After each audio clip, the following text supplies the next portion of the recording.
Thank you. Good morning, everyone. I'd like to call the meeting to order and acknowledge that we are in Treaty 1 territory, the home and traditional lands of the Anishinaabe, Ojibwe, Innu, Cree, and Dakota peoples, and international homeland of the Red River Métis. Our drinking water comes from Shoal Lake 40 First Nation in Treaty 3 territory. My name is Lynn Nesbitt, and I'm chairing today's panel. Joining me on the panel to my left is Mr. Doug Marks, and via Zoom, Mr. Kevin Stephenson.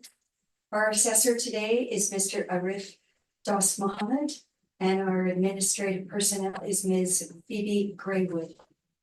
We'll be hearing applications for revision of the assessment roll in accordance with the Municipal Assessment Act. The matters for which revision is requested have been described in each application, and we will limit discussion to those matters. The statements that are made at this hearing are sworn testimony, and anyone speaking to the matters must be sworn in.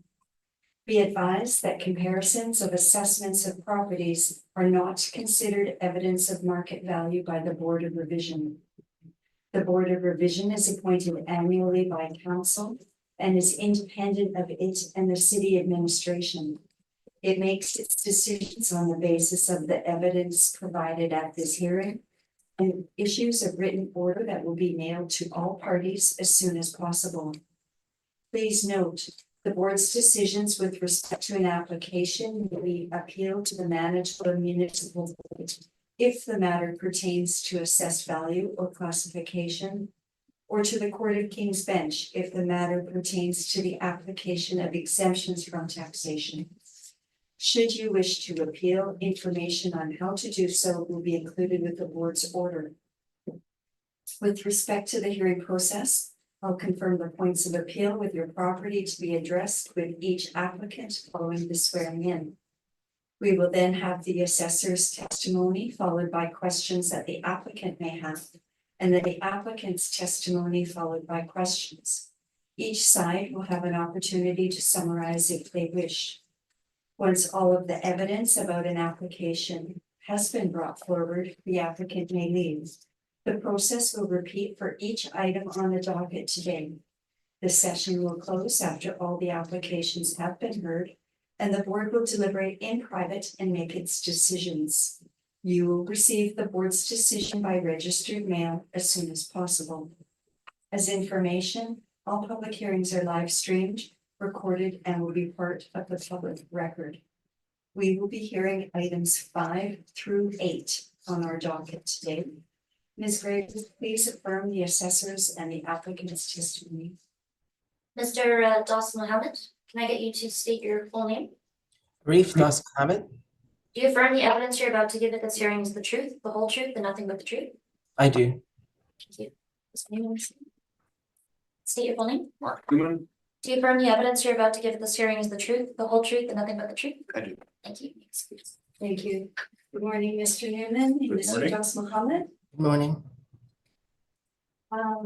Before we begin, are there any preliminary issues that we need to discuss? No. Sorry, I think we're hearing on the docket 6 to 9, not 5 to 9, I believe. 1007. Right, yes. Century Street, we are here. Yes. Yeah. Okay. That would be the first one. Right.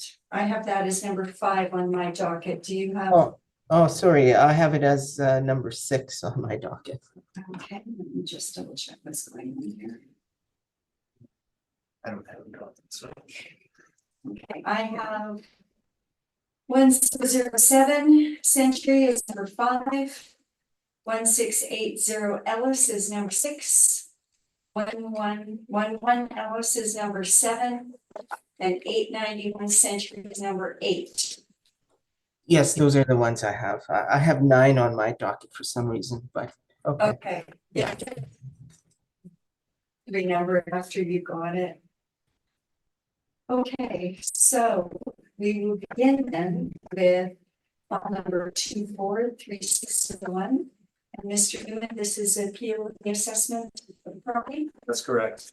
Okay, thank you very much. Mr. Mohammed, when you're ready, please. Okay, thank you. Good morning, everybody. Board revision file number 24-3601, roll number 0701001210. Address is 1007 Century Street. Roll year is 2025. Reference date is April 1st, 2023. Assessed value is $9,752,000. Property use is industrial warehouse. There's 2 buildings on the property. 7 premises, 1-story building. It was built between 1972 and 1988. Effective year built is 1973. Wall heights range between 20 feet and 21 feet. Zoning is M2 manufacturing general. Land area is approximately 235,000 square feet. Plan area is approximately 8,500 square feet. The gross floor area is 80,460 square feet. The leasable area is 80,280 square feet. And land to plan area is 2.92 to 1. On the following page, you'll note that there has been a couple of sales. I think there were corporate restructuring, but I will speak to that in a moment. And the value, you'll notice there's a sale in 2024. I blocked out. I am mindful of that sale. If that sale was indicating any changes that should be made to the current assessment, I would have made them and I would have recommended them to the board, but I didn't feel there was any changes required. On page 10 of my brief, there is a map of the subject. It is located in the northwest quadrant of the city. At the bottom, there's a closer map. It's close to where Century and King Edward break up. So Route 90 there. On page 11 is the subject parcel boundaries. On page 12 is the aerial view. You'll notice that the subject has 2 exits, entrances and exits on Century Street and 1 on Border Street. And then on page 13, there's some more aerial shots. At the bottom of page 13, you'll notice the entrance to Border Street is clearer than the other pictures there.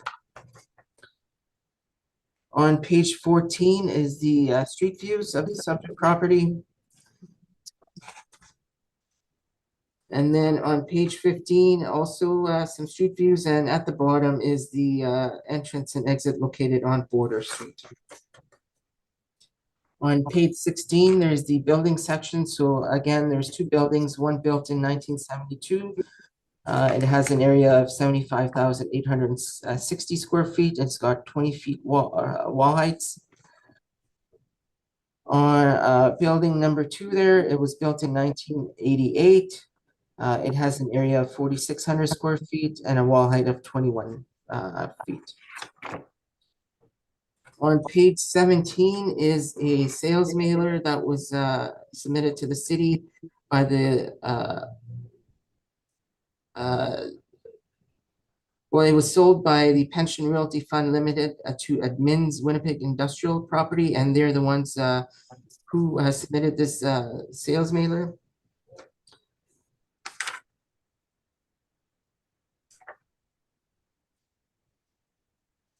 Then on page 19 is the status of title. So this one was canceled. There is a new status of title, and again, that's from the sale from 2024.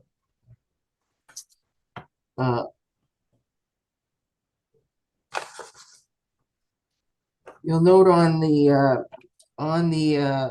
status of title that the consideration paid for the subject property was $10,500,000. On page 20, again, on paragraph number 9 there, the originating instruments, the transfer of land indicates consideration of $10,060,000. On the following page is the transfer of land that was just referred to. And the important part on here is if you turn to page 24, right at the top, number 5 there, consideration. They indicate a receipt of $10,060,000 Canadian.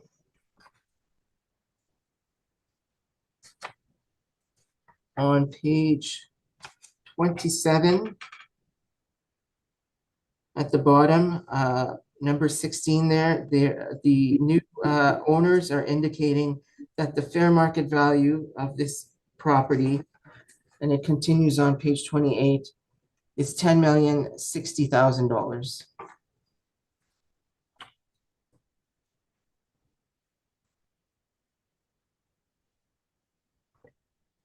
Now, on page 29 is the vice presidents of the new owner, admins, Ian Cameron, who has signed this document.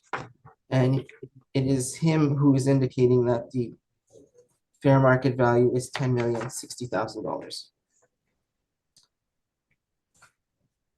Okay, on page 31 is the income and expense mailer that was submitted.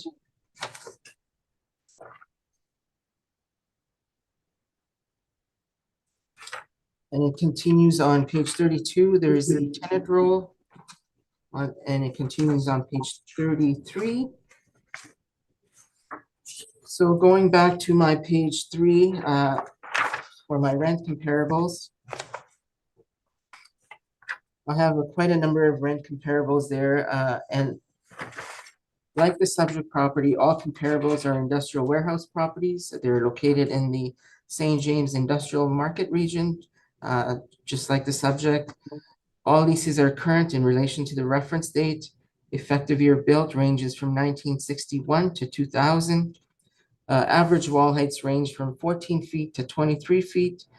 Leasable areas range from approximately 4,000 square feet to 29,000 square feet in order to compare the different leasable areas within the subject property. And net rents range from $8 per square feet to $9 per square feet. On page 5, excuse me. On page 5 is our workup. So we're utilizing an overall net rent of $8.19 per square foot, a 4.5% market vacancy, and 3% for non-recoverable expenses, and $4 per square foot for vacancy shortfall. This works out to an NOI of $594,863. We're utilizing a cap rate of 6.1%. And this results in a rounded capitalized and assessed value of $9,752,000. And I'll just note again that this is less than the what the fair market value that the president of admins was indicating. And then in the back of my brief, I have some outside industry reports. So they're indicating that over the last number of years, the Winnipeg industrial market remains robust and is in demand across the full range of industrial real estate property types. Vacancy has been low and stable. Rental rates have increased and cap rates have compressed and have tended lower.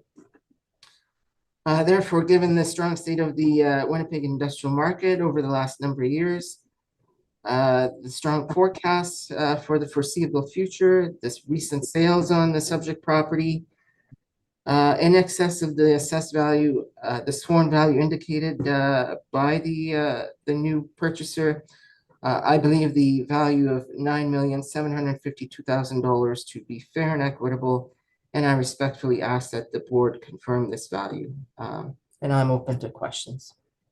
Thank you, Mr. Dos Mohammed. Mr. Newman, do you have questions for the assessor? I do, thank you. Good morning, Mr. Dos Mohammed. Good morning, Mr. Newman. Page 1 of your brief, you went through some of the data, the information in relation to the property. You've noted 2 buildings, but the effective year built is 1973. So as of today, the building is effectively 51 years old, correct? Yes. Then page 3 and 4, you told us about a range of rents. And you'd acknowledge that there's always a range of rents for various buildings. Some within a building will be higher, some within a building will be lower, but it's not unusual to see a range of rents, correct? Correct. Then if we go to your page 5, that is these are model rents on page 5, correct? Yes. And in the list of rents, the second one from the bottom, government agency, 23,978 square feet. The province of Manitoba was a tenant in the building, correct? I believe so. And we'll look at the rent roll in a moment, but in fact, I believe their lease ended at March 30th, 2023, but we'll confirm that in a moment. So then the capitalization rates, page 7, and you've got a range of rates depending on whether it's a single tenant or multi-tenant. So first of all, this is obviously a multi-tenant building, correct? Yes. And Collier's multi-tenant buildings says the rates range from 6% to 7%, CBRE 6.5 to 7.5, and Cushman 6 to 6.75%. That's what the chart reflects. Agreed? Yes. And this building's been put at 6.1%. I'll come back to that. So then your appendices.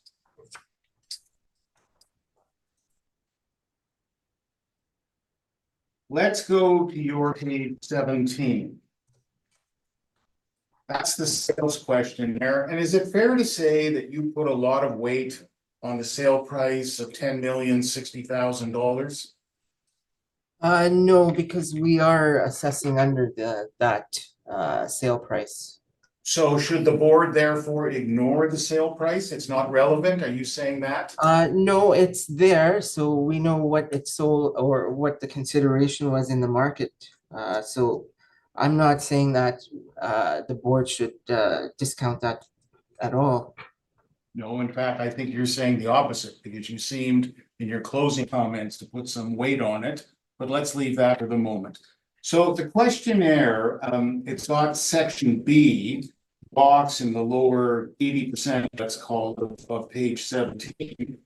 And question 1, is the sale price shown above the actual price paid? The answer is no. It then says non-cash debt over several years. You made reference in your comments to a corporate restructuring and said you would make further comment about that, but you didn't. Did you investigate the circumstances of this transaction? I'm sorry, you're just cutting in and out. Could you please repeat? You made reference in your comments to a corporate restructuring and said you would comment further about that, but you didn't. So my question is, did you investigate the circumstances of this transaction to understand what was going on here? No, I did not, but what I did do was I searched the land transfer, and in the land transfer, there's usually a fair market value, either by the transferor or the transferee, and from what I understand is they pay taxes on that amount that they declare what the fair market value is for that property. Okay. So you'll see as well on page 17, the question number 3, was this sale arm's length open market transaction? The answer was no. If no, was the sale between related parties? Did you investigate in any way the relationship between the vendor and the purchaser? Not the Pension Fund Realty Limited, no. All right. I do understand that it is related, but they're still indicating a fair market value for tax purposes, and I assume that's what they're carrying the building for on their books. All right, I hear you. And again, you said you haven't investigated. Do you know anything about pension fund? Do you know that they are a holder of real estate for the beneficial owners, which are various pension funds across Canada? I gathered that, but I did not investigate All right. further. Yeah. And you mentioned Ian Cameron, and you pointed us to page. Well, actually, if we look at page 30 of your brief.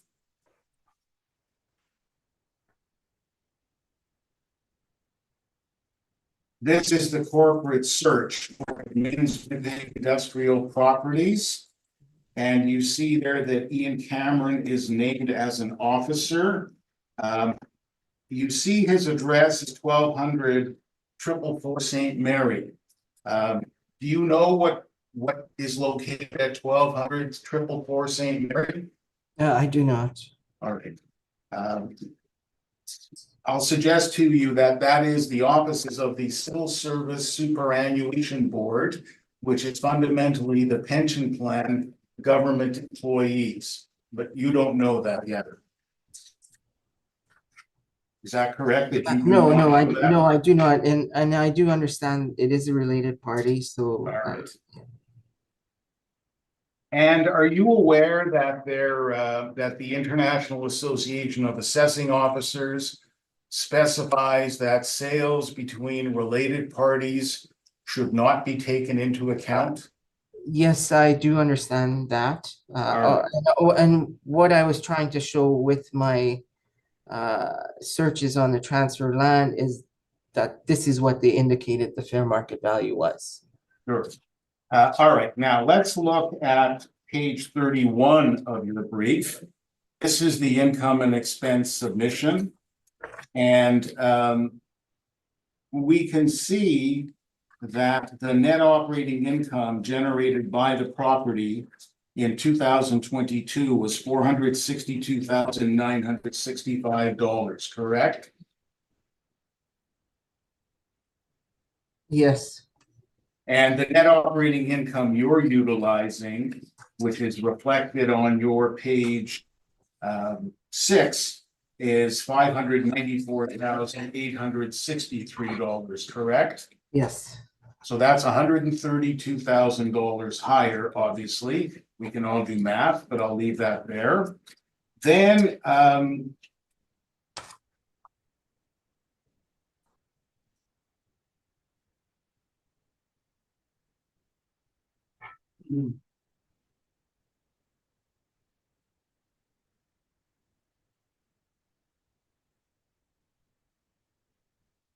think those are my questions. Thank you, Mr. Newman. Mr. Marks, do you have questions for the assessor? No, I do not. My question been asked and answered. Thank you. Thank you. Mr. Stephenson? No questions for me at this time. Thank you. Thank you. I have a question about your rents, Mr. Das Mohammed. Yes.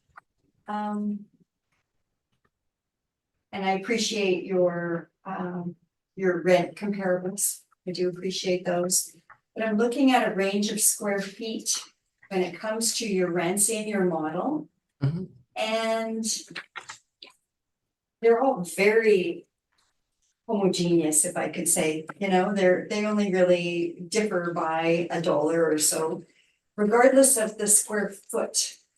Would we have expected to see some sort of economies of scale? There's a difference, but relatively no difference between 4,000 square foot and the 24,000 square foot space. That's what the market was, that's what the market is saying in St. James. So I did search only in St. James, and that's what I came up with there. Did you look into leases in place for this property? The leases, well, the way it works is, at the city here is, when we do get an income and expense mailer, it gets inputted into the system. I did not, look at who, entered them in or if they were adjusted, but usually it's just when the, income and expense mailer comes in, they're entered in. And then this is what, comprises of our comparables. Okay, Mr. Newman had asked you about that sale. I had the same question there. And the cap rate, that's a model cap rate, Yes. and the multi-tenant B line is the one I'm looking at. So this, Uh, this, pardon me, no, sorry, go ahead. the cap rate of 6.1, it's at the low end of Collier. It's below the low end of CBRE, and it's at the low end of Cushman Wakefield. The city's cap rates are, there's a much wider range for the city versus all the other agencies. Could you explain that a little bit? more to me? Yeah, so I'll just make a statement. We don't differentiate between single, multi-tenant industrial A or B. All our cap rates are for the industrial buildings, so we don't separate like the other players do. And in regards to the range, we do have income and expense mailers from a lot of, well, we ask for everybody's income and expense mailer for industrial properties, whether we get them or not, but we do get a majority of them. And I would imagine that we get more than what Colliers or CBRE or Cushman and Wakefield sees. So we do have quite a number of income and expense mailers that we've gone through. And if there is a building that comes up for sale, it's pretty easy for us to work out a cap rate on it. Is there a inherent difference between the types of industrial properties? Like you indicate that the city has just put everything into one basket. The other agencies do differentiate between types of industrial. So I'm just curious as to are they seeing something that the city doesn't see, or vice versa? Is the city Yeah, I couldn't speak for the other Okay. players. Yeah. okay? All right, then I have no additional questions. Thank you. Mr. Newman, So I have rebuttal on this property, okay. and perhaps this is the time for the Um, rebuttal. We'll hear your main evidence first, Fair enough. and then we'll go to your rebuttal. Fair enough. Thank you. Okay, all right. I just want to make a couple of observations before I really drop into it, and it's really relates to some of the questions you asked at the end, because I think ultimately those questions are very perceptive, and they're going to be important in all the hearings we're going to do this morning. And so I want to say to everybody, in the interest of efficiency, I don't intend to till ground multiple times. But I think the same concepts are going to appear. And the concept simply is, not every building is the same, obviously. There's a range in terms of quality, there's a range of characteristics. That's why there's a range of capitalization rates. And you can't just put the cookie cutter onto everything. I'll expand on that, but I wanted to make that observation too. Okay, so let's then address this property. I'm at page 2, it'll be PDF 2 of my brief. I indicate there that the 2020 assessment was 7,614,000. That was actually the 2023 assessment. So that's an error on my part. We raise essentially two issues here today. One is rental rates, which ultimately is gross potential income, and the other is the capitalization rates. So the actual rents in place create potential income of $584,000. The assessor is using rents that create potential income of $657,000. And of course, that all flows through to the net operating income line because we're not disputing the other variables between potential income and NOI.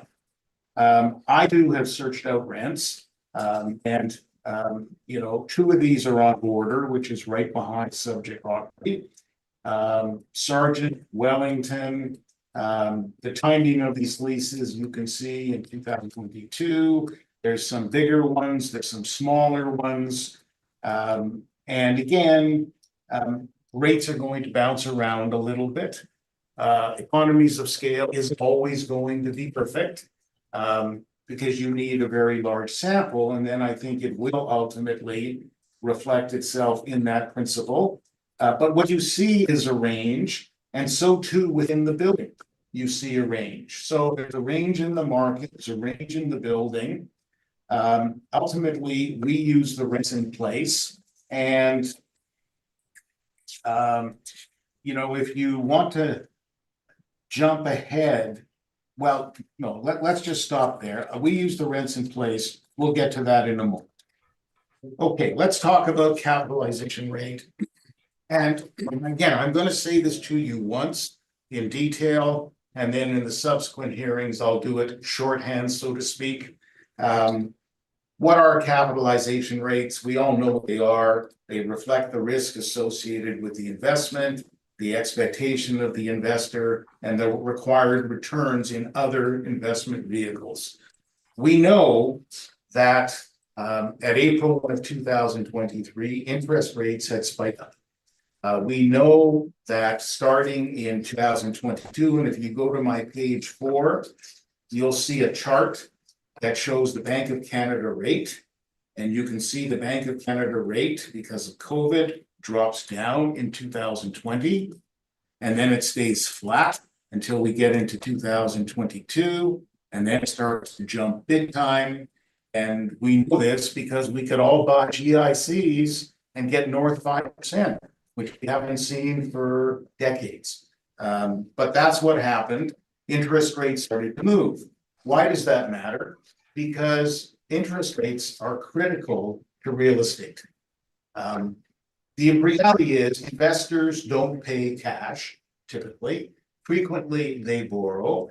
Therefore, the interest rate they have to pay on their borrowing is important. And what you see on page 4 is a discussion of the impact of interest rates and you know what can happen when interest rates go up and the effect it has on the borrowing rate. The borrowing rate, in turn, has an impact on mortgage rates. And mortgage rates are tied to Government of Canada bond rates. And you see that in the chart on my page 5.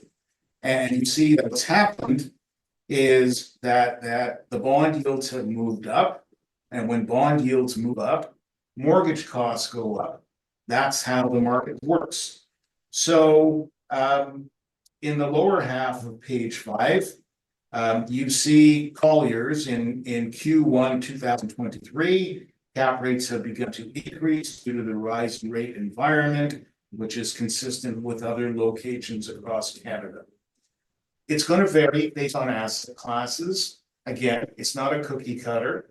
The reality is that multiple family properties are considered by lenders to be, in relative terms, the lowest risk because people always need somewhere to live.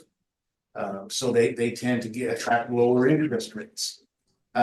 You see on my page 6, again from CBRE, the historic capitalization rates, and you see that they are coming up as we go into 22 and 23, and that's not surprising because, of course, interest rates are going up. Now, it's easy to say generally cap rates are rising. It's easy to say generally there's a range, but then the question becomes, what do you do with that? And the answer is, then you have to start looking at your property. You have to look at its attributes. You have to look at its quality. And that's where, and it's interesting that the assessor says that the city doesn't differentiate between A and B class buildings. I found that very interesting because the market certainly differentiates by quality of building. Because the better the building and its attributes, and I'll come to detail that in a moment, the easier it will be to find tenants, the easier it will be to find better quality tenants, stronger covenants, national firms, international firms, government.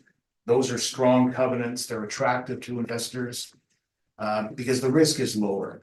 So, and I'll speak more about the attributes in a moment. I give you on my page 7 and on page 8 some Johnson report data. We can leave that aside. We're not fighting about vacancy here. Page 9, broker reporting. We can leave that aside. Then at page 9, lower half, categorization of buildings. And here I start to talk about the attributes, the characteristics of buildings. And what makes one building better than the other. So ceiling clearance or clear height. If you want to store product in a warehouse, how high can you go? How low do the girders come down? What's the clearance? Height is value in warehouse buildings. The higher you can go, the more capacity, the more volume you can store, that's better. Modern warehouses go to 28 feet. This building is 51 years old already. It's at 20 or 21 feet. Not bad, to be clear, because we're going to talk about buildings that are 12 and 14.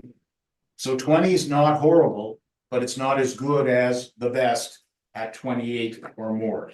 Loading docks. You know, how efficient is that? Page 10, land to building ratio. We know the land to building ratio here is 2.92 to 1. So there's under 3 feet of land for every 1 foot of building. Again, not bad, but not as good as some others. Location, is it proximate to major tract arteries to allow ease of access? I would say this one is good from that perspective. Loading doors, you know, what's the story there? Fire suppression systems, column-free bays, buildings that don't meet the following or the foregoing requirements. They're not Class A, they're not Class B. So what do the brokers say about how they categorize buildings? Collier says that a Class A is a newer, fully featured, high-quality steel concrete, efficient mechanical and electrical systems, high ceilings, air-conditioned offices, extensive yard storage, truck marshalling areas. That's what Collier says an A is. A B, average, somewhat dated construction, functional quality space, less extensive features, lower ceiling heights, which is what we've got here. And CBRE and Cushman really say a similar type of thing. For Cushman, a Class A is a newer, high-quality suburban product between 100 and 300,000 square feet. CBRE properties competing for higher quality tenants with above average rental rates in the area. So the brokers do make a distinction between types of buildings, and I say to you similarly, so too should the city, and ultimately that's reflected in the appetite of investors for how much they will pay, and that in turn drives the capitalization. At page 11, I separate out the charts, and I show you, I compare Q1 of 21 with Q1 of 23. So CBRE, you can see that in Class A building at the low end, the rate came down a bit, but at the high end, it stayed constant. And you can see that for B buildings at the high end, the rate came up by 25 basis points. You can see Collier's, again, at the high end, in Class B buildings, the rate came up from 6.75 to 7%. And Cushman in Class B buildings, you can see as well that at the high end, the rate went up by 25 basis points. Again, consistent with what we're saying, interest rates are going up, these are moving, and City of Winnipeg capitalization rate chart that I then reproduce at page 13, and you've seen that already. And as the chair noted, the multi-tenant B buildings, the city doesn't differentiate, it's 5.35 to 7.3. The brokers do differentiate between the single tenant and the multi-tenant, and so there's the difference. Land to building ratio, I commented on that already at 2.92, not the best, a little below, but not horrible, to be clear. I give you some information from Altus, their views of the world in terms of cap rate range. And they say essentially it's investment grade. An A is 5.5 to 6.25. A B is 6.5 to 7.5. So, and say again, those buildings with the greatest number of attributes, they're going to get the lowest cap rate. And I've repeated on page 15 some of what I've laid out already in terms of factors that should be considered. So, what I say here ultimately about the subject property, suitable in many respects. To be clear, I'm not telling you it's a horrible building. A little bit of issue land to building, a little bit of issue in terms of loading doors. I say to you at the end, I select rate is 6.5%. It's not a class A building. I'm putting it in the middle of the range of the broker rates. And then we need to now talk about the net operating income. So if you jump ahead, help me because the attachments to my brief aren't numbered. So after you go beyond page 16, is the workup, the calc, is it 17? Yeah. Okay, good. All right, so 17 is the assessor's workup. 18 is the rent roll. And what you see when you look at the rent roll is you see a spectrum of rates. You see unit 81, second one down, 4,140 square feet, a base rent of $8, October of 2022. But you see Versa Fittings at $7. You see Tyco at $10.50. And what happens sometimes, and landlords, I think, have a bit of an advantage sometimes, if you're a tenant established in premises and you've got inventory in your warehouse, you don't want to move.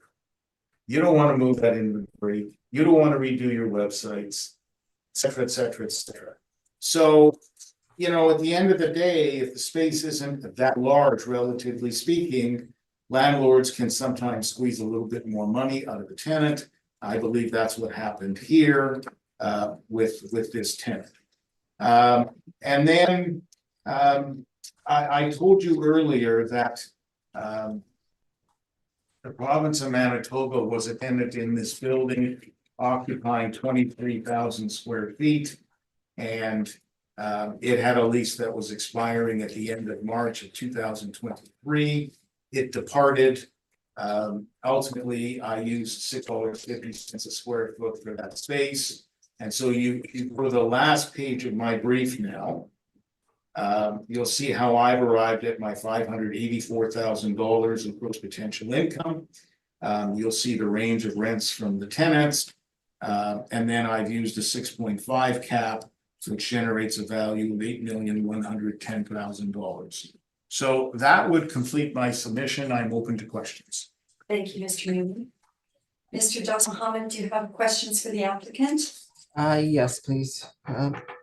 Mr. Newman, would you agree that the determination of an assessed value at a reference date is what that building or subject property should sell at that date in the market? Yes. And in other words, that would be the fair market value? Well, it would be what the building sells for in the market. Market participants sometimes have different motivations. There are different reasons why they do things. So I'll hesitate to agree with the generality of the statement for that reason. you would agree that the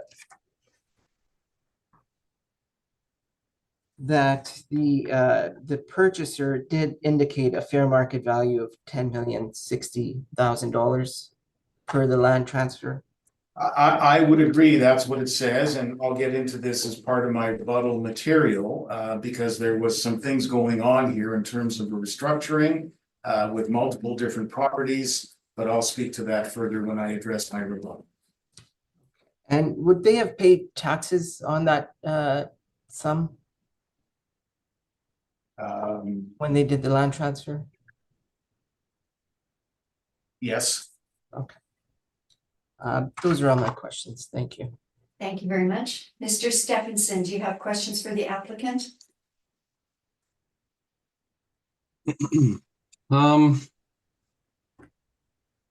No, not at this time. Thank you very much. Thank you. Mr. Marks? Yes, a couple small ones. The height of that warehouse area is what?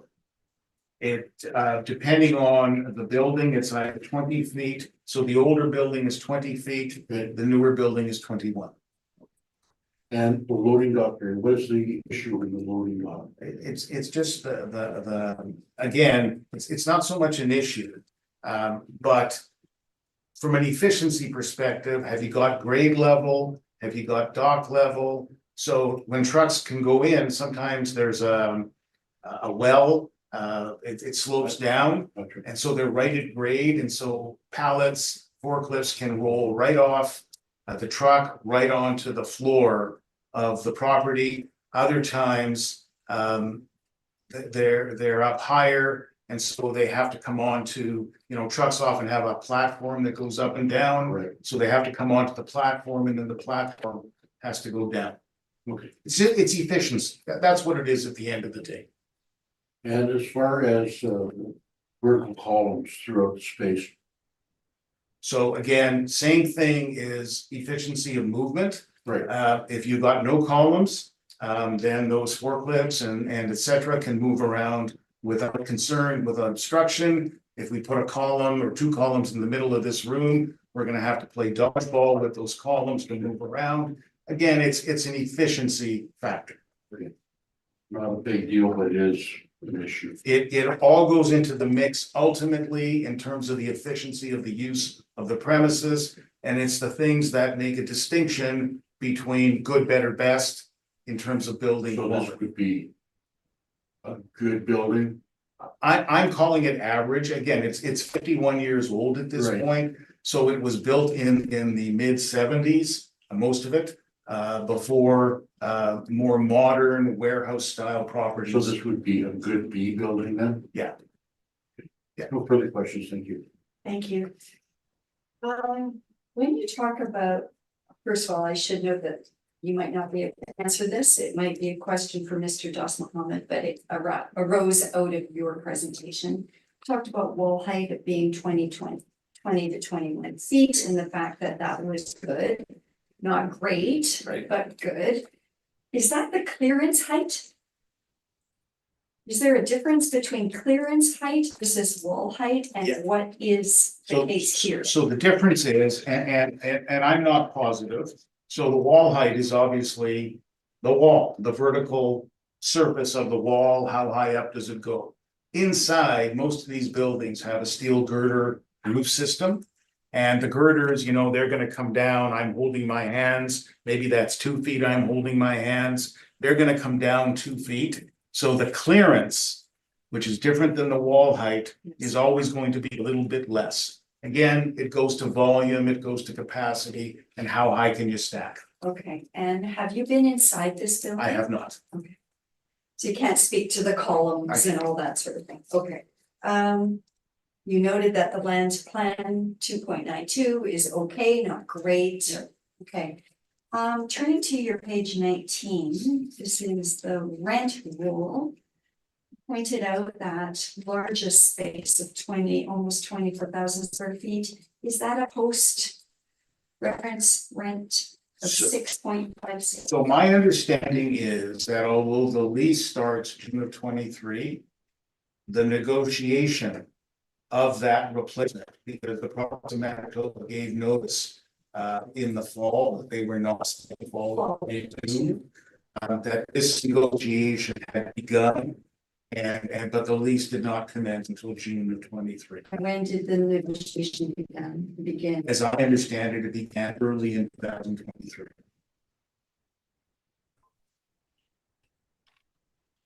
So your position is not post reference because the negotiations began prior to the deal was probably inked or certainly discussed prior to its movement date. Yes.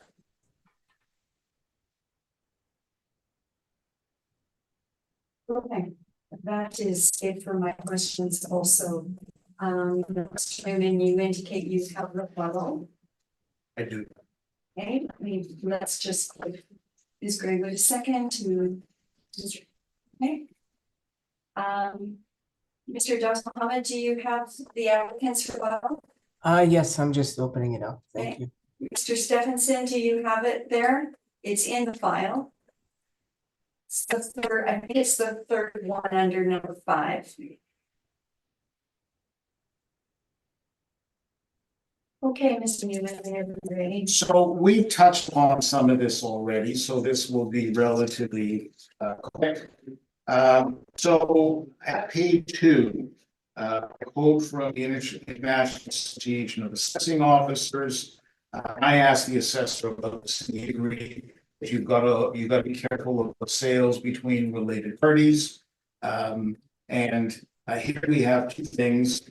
This is a related party. I'll speak to that more in a moment. So that's 5.4.5. And then secondly, it's 5.5.2, acquisitions or divestments by large property owners. And I'll explain that further in a minute. So I tell you at the bottom of page 2, pension fund, realty. It's owned by pension funds. It invests in a broad spectrum of real estate assets for the direct benefit of its pension fund investors. I attach a corporate search of pension fund. And what it tells you, when we look at it in a moment, is that among the directors of pension fund is Ian Cameron. That famous Ian Cameron we've heard a little bit about already. And Ian Cameron, if you go on to page 3, I referenced the fact that he's a director of the MINS, and we saw that in the corporate search. The assessor included at page 30 of his brief. You see the registered office of 1200-444 St. Mary. I'm telling you, 1200-444 St. Mary is the Civil Service Superannuation Board. It's government pension plan for employees of the province of Manitoba. There is Mr. Ian Cameron's biography from the Civil Service Superannuation Board website. He's a senior portfolio manager real estate. On page 3 still, I referenced the sales verification. I asked the assessor all those questions. So here's what happened in relation to this matter. The pension funds need to rebalance from time to time. They need to do things. And so what ended up happening, there were actually 5 different properties that were transacted at the same time, all in the St. James area. This one, a property, and one property on Key Lane, so outside of St. James, 2 properties on Border, and a property on King Edward. They were all transacted at the same time, because what happens is pension plans frequently own partial interests in pieces of real estate. Ontario municipal employees, owners might own 25% of a building. Manitoba government employees through the Civil Service Superannuation Board might own 25% of a building. Sask teachers might own 25% of a building. They need to rebalance, they need to reorganize. That's what happened here. They had to do some things. And so this was not a market transaction, I'll suggest to you. This was something driven by the owners needing to reorganize their affairs. And that's why I say to you simply it should be ignored. Now, I do observe to you that when I asked the assessor whether he was relying on it, he said no, because the value was lower, but I think he is relying on it a little bit. That was certainly the impression I had.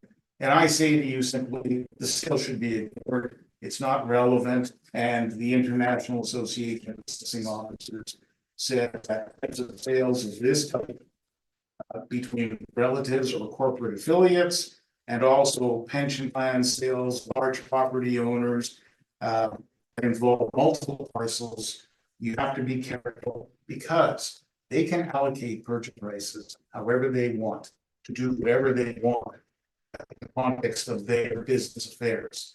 And that's why you need to be careful about these things. So that's my rebuttal. And I'm open to questions. Thank you, Mr. Freeman. Mr. Dos Mohammed, do you have questions for the applicant Um, on the rebuttal?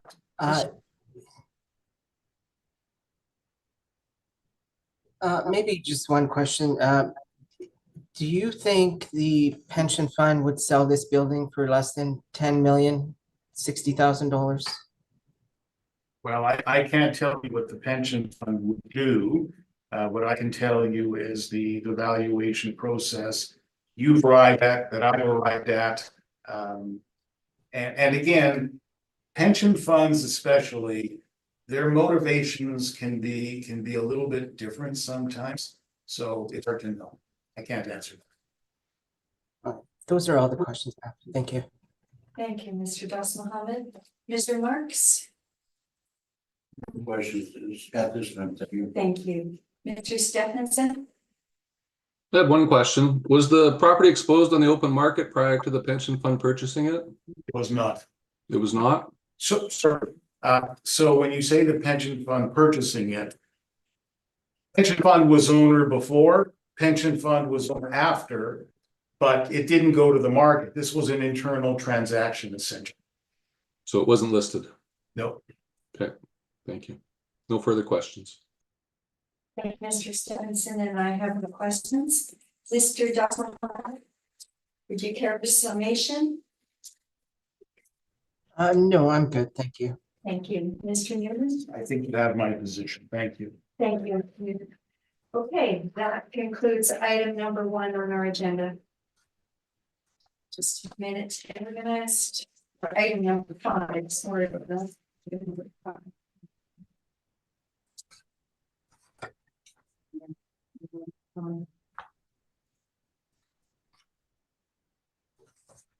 Okay, to item number 6 on our agenda.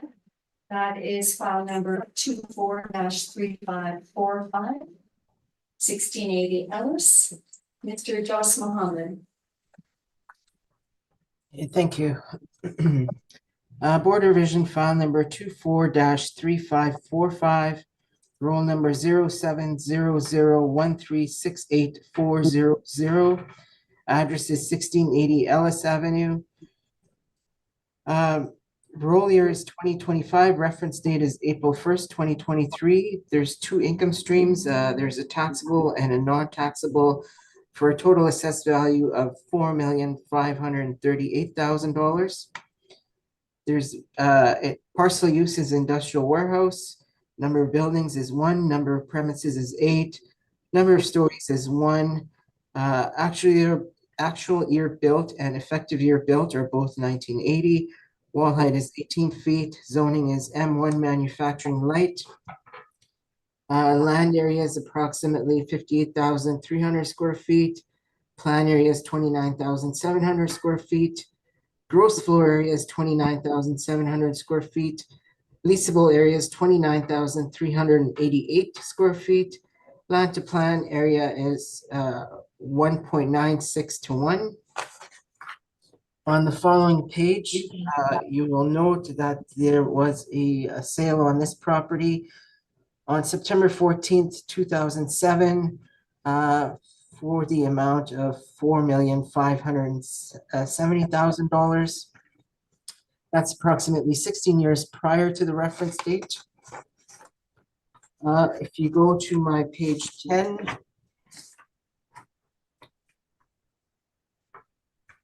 And there is the subject map. It's located in the northwest quadrant of the city. Down at the bottom is a closer map, again, close to Route 90.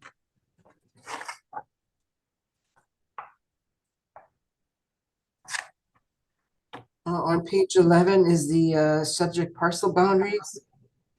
At the bottom is the subject aerial view.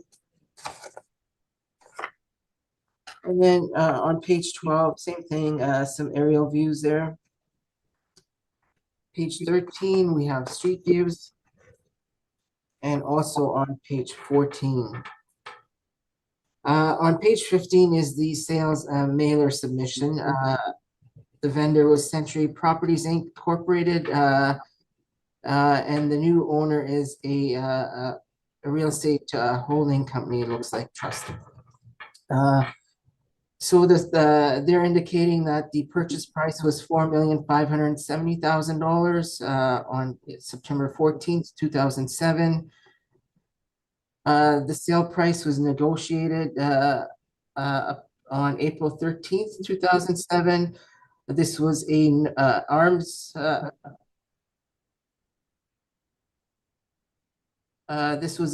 length open market transaction, as they indicate.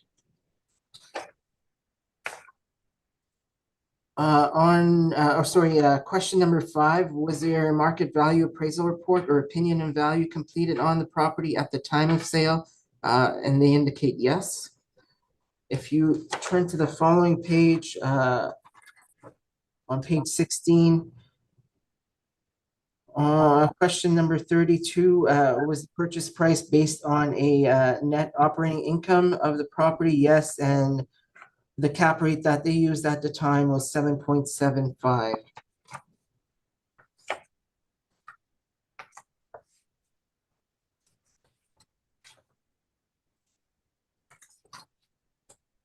And then on page 17, I have the status of title. On page 18 at the bottom, number 9, transfer of land, indicating that the consideration paid was $4,570,000.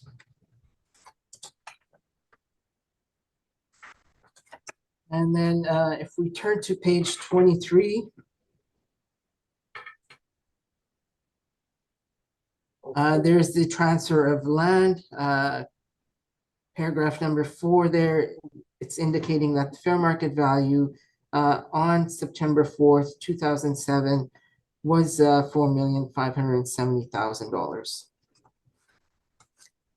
And if you just look at the paragraph 4 there, number 2, it's indicating that Mr. John McCoy, the solicitor for the purchaser, indicates there that my opinion of the value is based upon actual knowledge of a bona fide arm's length transaction between the purchaser and the vendor.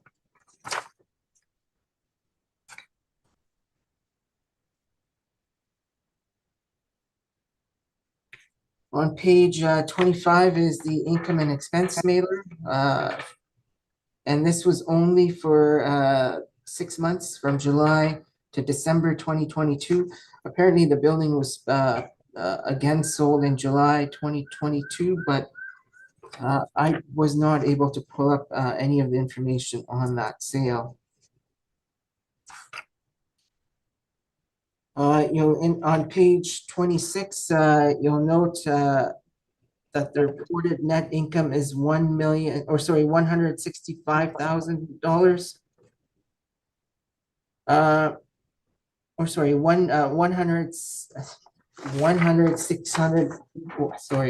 Reported income is $654,000. And then if you add back the penalties and interest and the mortgage interest, bank charges, the adjusted NOI becomes $201,256,000. And that's just for 6 months, July 2022 to December 2022. So on page 27 and 28, I just have the tenant roll submission there. So going back to my page 3, I have my rent comparables there.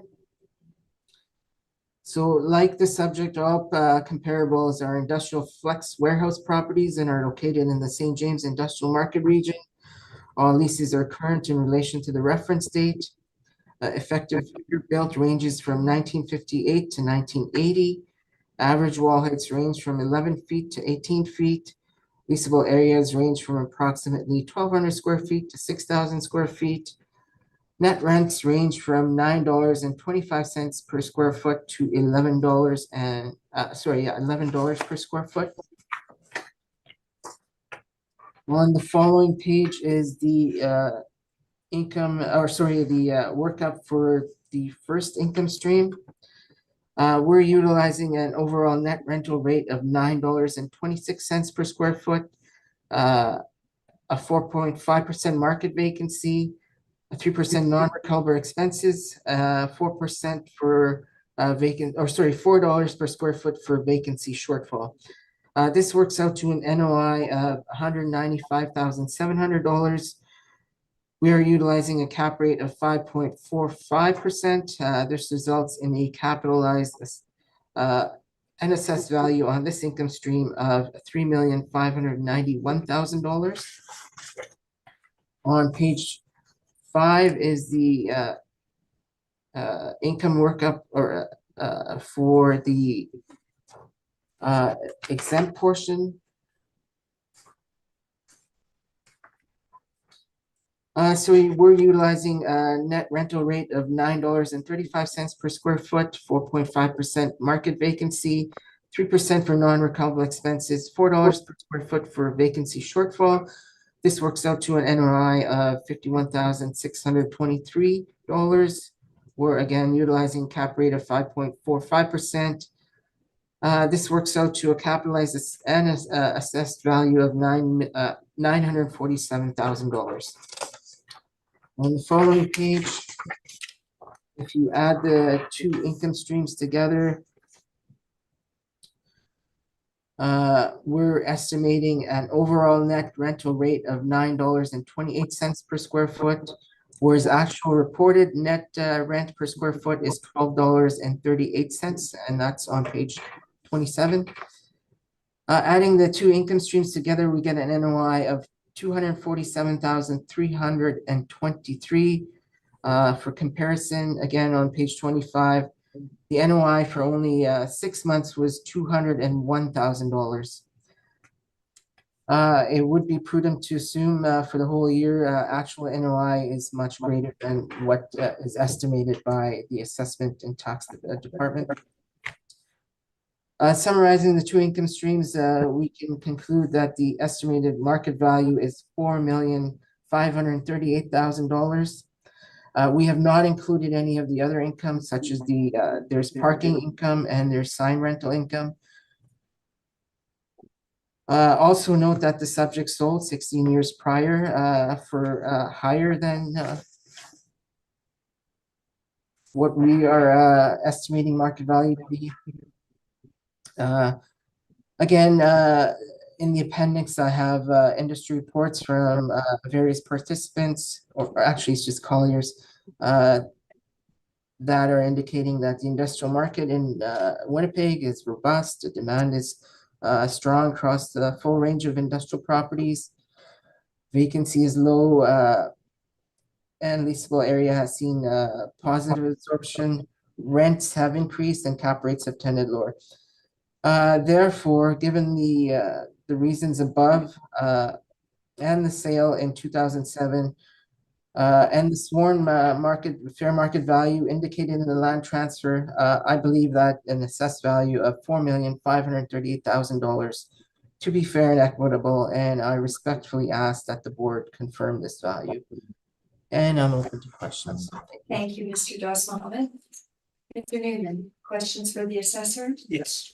So, page 1, so effective date 1980, so as of today, the building is 44 years old, correct? Yes.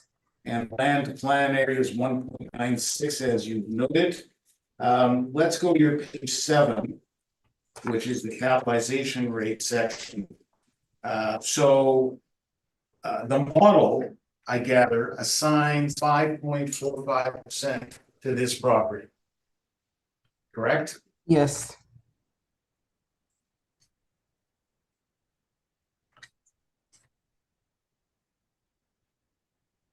I don't imagine you know why the model would assign a 5.45% capitalization rate to a 44-year-old property.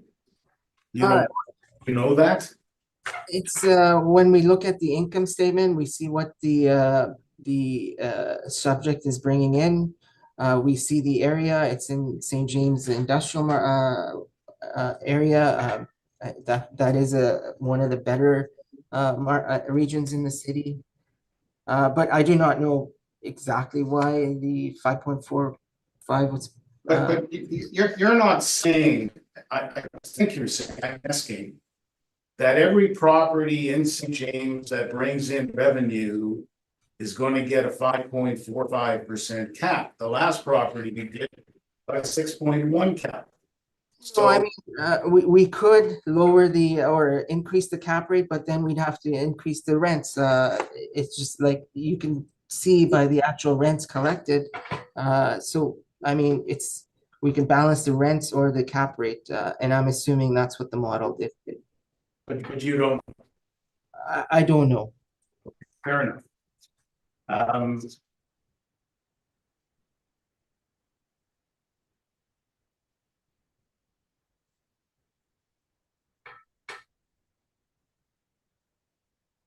And in terms of what the building was in 2007, because you made reference to that earlier transaction, I guess about 16 years ago. You're not aware, I gather, what was going on in the building in that time frame? No, I was not. The only thing I could suggest is in the sales mailer. It indicates question number on page 15, question number 13. What was the property used for at the time? And at the time, it was a warehouse multi-tenanted building. Right. Okay, and just look at page 16, second page of the mailer. So property financial details, we see that the vendor took back a mortgage at a 5% interest rate. Do you have any knowledge or experience with how frequently vendors take back mortgages? No. And we see that the first mortgage had an interest rate of 5.78%. And that cap rate is 7.75%. Do you know anything about what borrowing rates were on commercial mortgages at April 1, 2023? No, I do not. All right, those are my questions. Thank you. Thank you very much. Mr. Svensson, do you have questions for the assessor? No questions at this time, thank you. Thank you. Mr. Marks? Just one, confirming the wall heights are 18 feet in this structure. Yes. Okay, and loading area is good in this building. Sorry, I didn't quite hear. The loading dock area, is that a good area? These are, if you look on page 13,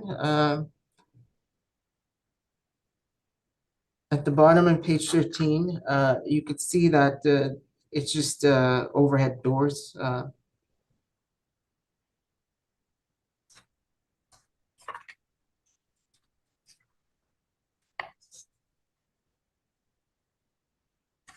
Okay, so it's ground level entry into this building then?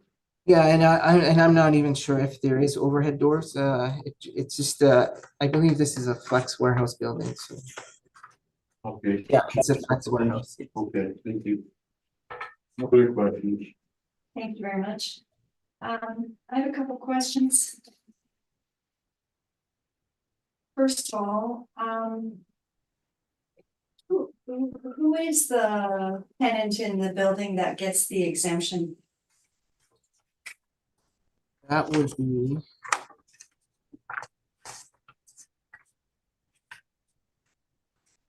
Off the top of my head, I am not sure. I can help if you wish.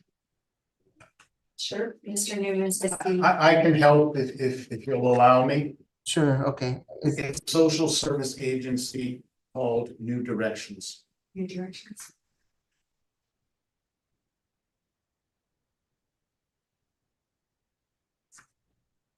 I know you're not making a distinction between the commercial and the institutional cap rates, but I just wanted to know that. You made the statement that you could increase the cap, but then you'd also have to increase the rents. For the benefit of the panel, could you explain what you mean by that statement? Yeah, so if you were to increase the cap rate, that would mean that the risk that the owner is taking on is greater. But from what we see here in the actual rents that are collected, they're higher than what we are suggesting. So if we were going to use the actual rents, then maybe we could lower the cap rate.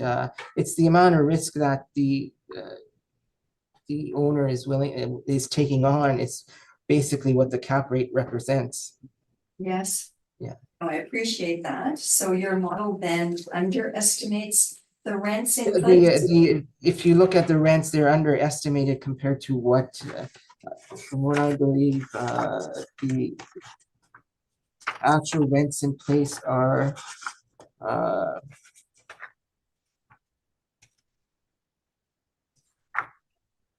Yeah, so they're. No, sorry, scratch that. I'll just stop where I'm at.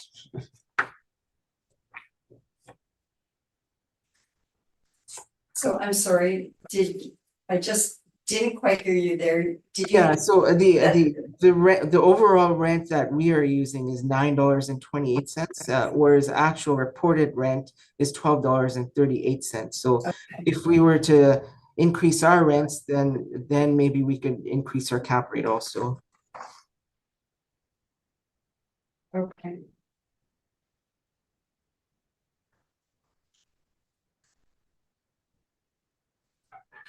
Thank you. No additional questions.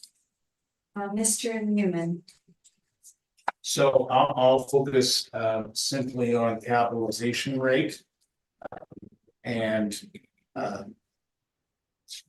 you know, all of the assessor's evaluation is driven by the model. And the model seems to generate a 5.45% cap rate for this property. And appreciate, I see a spectrum of warehouse type buildings. And this is not the first time I've seen a 5.45% cap rate. I see it on a number of properties. And I'm not really sure why. The assessor seems to suggest that perhaps, because he doesn't know what the model has done, perhaps here it's because of where the rents are set.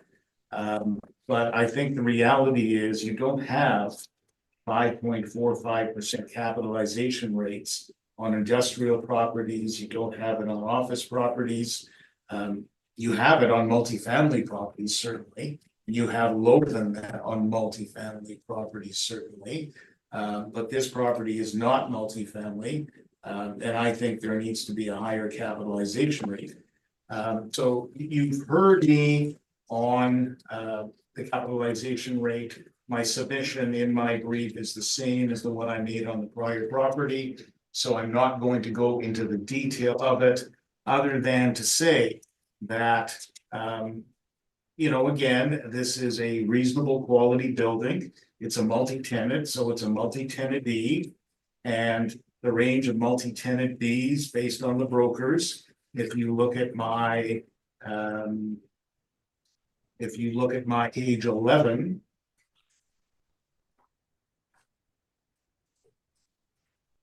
The multi-tenant Bs, if you look at the brokers, CBRE is 6.5 to 7.5. Colliers is 6 to 7, and Cushman is 6 to 7 to 6.75 in Q1 2023. I've selected a 6.5% capitalization rate. Is there an argument that it could be a titch lower than that? Perhaps, but that's what I selected. Certainly it's in the range of brokers. And in many ways, it's obviously, in terms of quality of building, it's 44 years old, low land building ratio, and buildings obviously evolve over time, and I think this one has a little bit as well. But I selected ultimately a 6.5% capitalization rate, and the last page of my brief has the two income streams and what those values turn into. And so ultimately, my combined value is 3,804,000 compared to the assessor's 4,538,000. And you see the split on my final page between the school tax exempt and the other. And that's the whole issue that you have to decide here is what's the appropriate capitalization rate for a property of this age with these characteristics. That's my submission. Thank you very much, Mr. Newman. Mr. Doss Mohammed, do you have questions for the applicant? Yes, just a couple of short ones. Mr. Newman, you would agree that property values have increased since 2007 in the industrial market? In a general sense, yes. Each property has to be looked at, but as a general statement, yes. Okay, and you would agree that in 2007 that this property was sold on the market, right? Yes, it appears so, but the difficulty is we don't know what the building was back in 2007.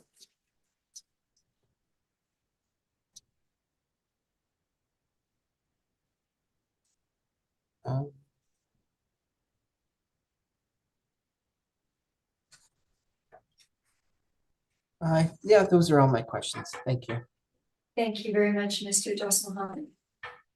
Mr. Marks, do you have questions for the applicant? Just one, you come up with a cap rate of 6.5%. Why 6.5%? Well, so I looked at the spread of capitalization rates. And if you, I looked at page 11 of my brief, that's where the broker rates are laid out. Right. And so, CBRE for a B building, multi-tenant B, 6.5 to 7.5. So I put it at the low end of that range. Colliers, 6 to 7, I put it in the middle of that range. And Cushman, 6 to 6.75. I put it at 6.5 rather, so within the range. So I didn't go to the low end, I didn't go to the high end of the range that the brokers are reporting.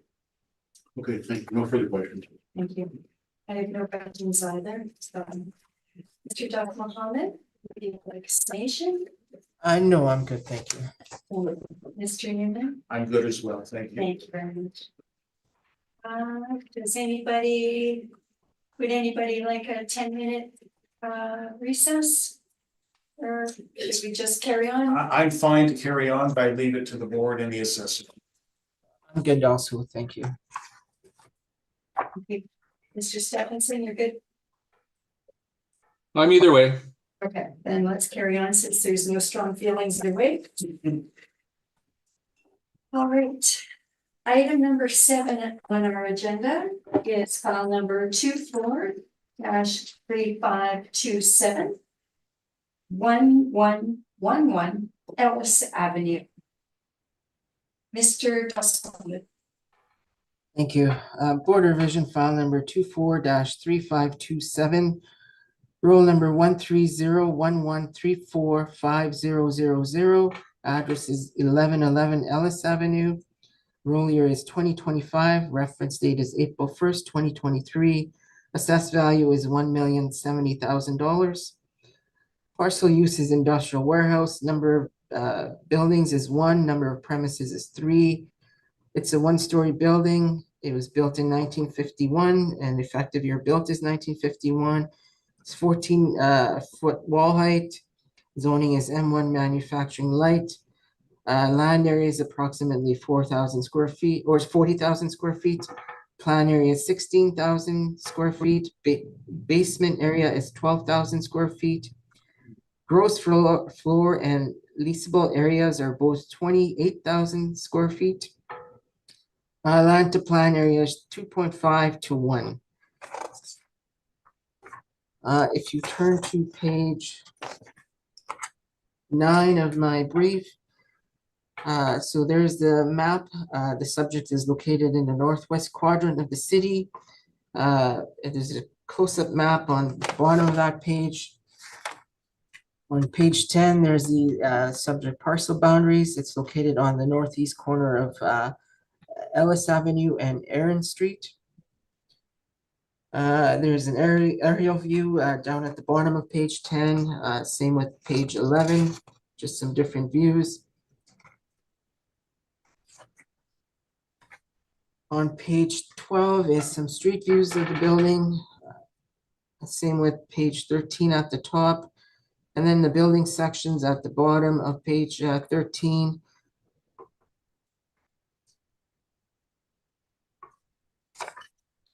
On page 14 is the 2020 income and expense submission.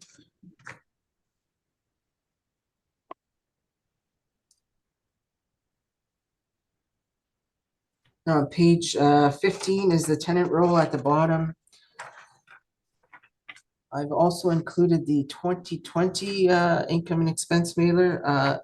The reason being is I was trying to show the tenant roll on page 15 there. You'll notice that Best West Foods, Pet Foods is tenant 1 and 3 there. And it looks like on page 17, Best West Pet Foods is not in unit number 1 there anymore. However, this property is owned, I believe it's owner occupied. So Best West Foods, if we look at page 22, there is the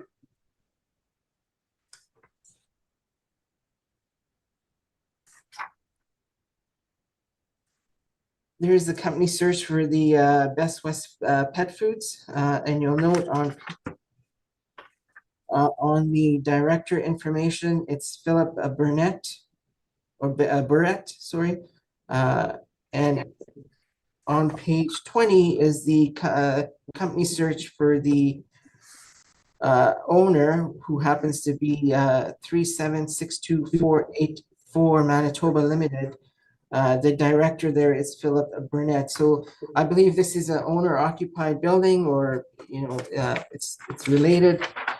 So what I feel is this owner has care and control of the whole building, except for the basement area, which is rented out by Richard Kopet, I believe his name is. And I believe he runs a flea market there during the weekends.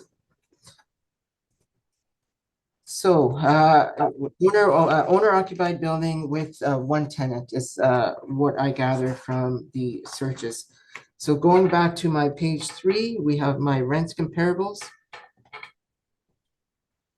So all comparables are industrial warehouse properties, such as the subject. All leases are current in relation to the reference date.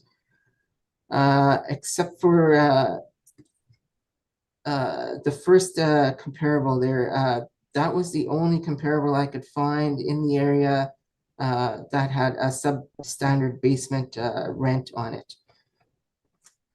So effective year built ranges from 1920 to 1978. Average wall heights range from 12 feet to 18 feet. Leasable areas range from approximately 3,000 square feet to 6,250 square feet. And net rents range from $8.50 to $9.86 for the regular spaces, and then $2.32 for the substandard base. On page 4 is our workup. So we're utilizing an overall net rental rate of $3.45 per square foot, $4% market vacancy rate, 3% for non-recoverable expenses, and $4 per square foot for vacancy shortfall. This works out to an NOI of $85,595. We're utilizing a cap rate of 8%. This results in a rounded capitalized assessed value of $1,070,000. And again, I'll just point to the outside industry reports where Winnipeg industrial market remains robust, low vacancy, stable rental rates. Rental rates have increased, cap rates have compressed. And therefore, for the reasons stated above, I feel that the assessment of $1,070,000 to be fair and equitable, and I respectfully ask that the board confirm this value. And I'm open to questions. Thank you. Mr. Kennedy, questions for the assessor? Page 1 of your brief, effective date 1950. Have you Yes. been by any chance? Sorry, I didn't quite get that. Have you been in the building by any chance? Yes, I have.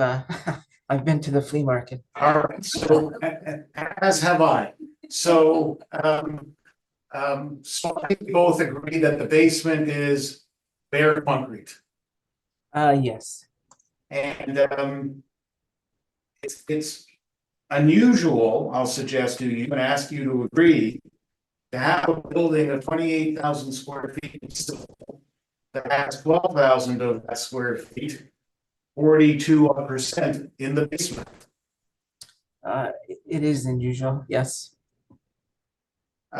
So, and you've left effective age at 1951, so the building is effectively 70 years old as of today. Land building ratio 2.5. Your comparables on page 3, and you note that first one,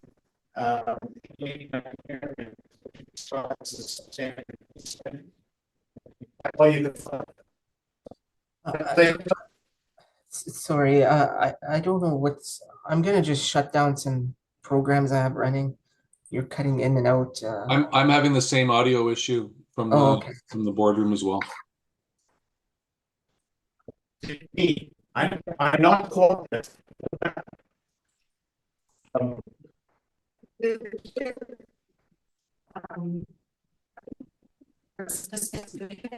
Your audio is choppy, and your video did break up for a second there as well. Right? Here's what I'm trying to work.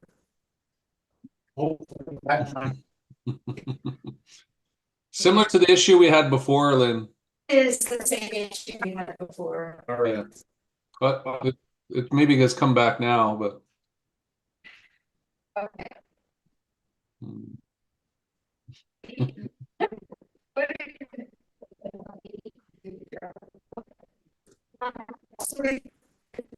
Very good time to recess. So, 10 minutes. 10-minute recess. 10. 10 minutes. Thank you. I'd like to call the meeting back to order. We had finished with the assessor's evidence on item number 71111 Ellis. Mr. Newman was in the process of asking questions until we got interrupted with some AV issues. So Mr. Newman, if you would like to restart your questions so that they're all fresh in our mind, I invite you to do so. Thank you. Thank you. Mr. Assessor, page 1 of your brief. Building is 1951, built and effective age, so as of today, 73 years old. Yes. and 2.5 land to building ratio and 14-foot wall heights as you've indicated. Yes, I asked you if you'd been in the property and you told me you've been to the flea market, which is in the basement, as have I. And as we discussed, this is the basement is truly bare bones in the sense that it's concrete floors and the exposed ceiling, and there's no level of finish whatsoever in the basement, correct? correct. I do believe there's a little canteen there, maybe. I think you're right, or certainly there was at one point. Yeah. But yes, and so at page 3 of your brief, you have one comparable, a substandard basement for a building at $2.32 a square foot, and you indicated that was the only one you could find.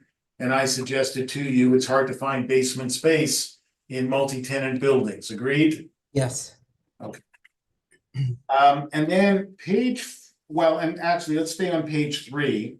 So your other 3 comparables, they're all newer buildings, correct? Well, they're still older buildings, but newer than the subject. Right, fair enough. And the square footages are, if we ignore the basement, which is 12,000 square feet. So what we're left with is 16,000 square feet, main floor of this building. These leases are not anywhere near 16,000 square feet, nor are they anywhere near 12,000 square feet, which is the area of the warehouse, correct? Well, there's 2 premises in the building on the top floor, so yes, there is no 12,000 square foot lease that I could find. Right. Then if we look at your page 4, this is the model, correct? Yes. You're showing 2 substandard basements, the model is. Yes, I'm not sure where that comes from. That should not be there, but it's there. So, but is one of them, is one of the 12,000 square foot areas, the $3.24 one intended to be the warehouse? Yes. Okay, fair enough. Then, if we jump ahead to your page 12, here's some photographs of the building. We can see in the lower photo, the portion to the left with the lower roof, that's the office area, 4,000 square feet, correct? Yes. And the portion to the right with a higher roof line, that's the 12,000 square foot warehouse area. We can see that the windows, the office area have air conditioning units. And so, you agree that the building is not centrally air conditioned? I would agree, yes.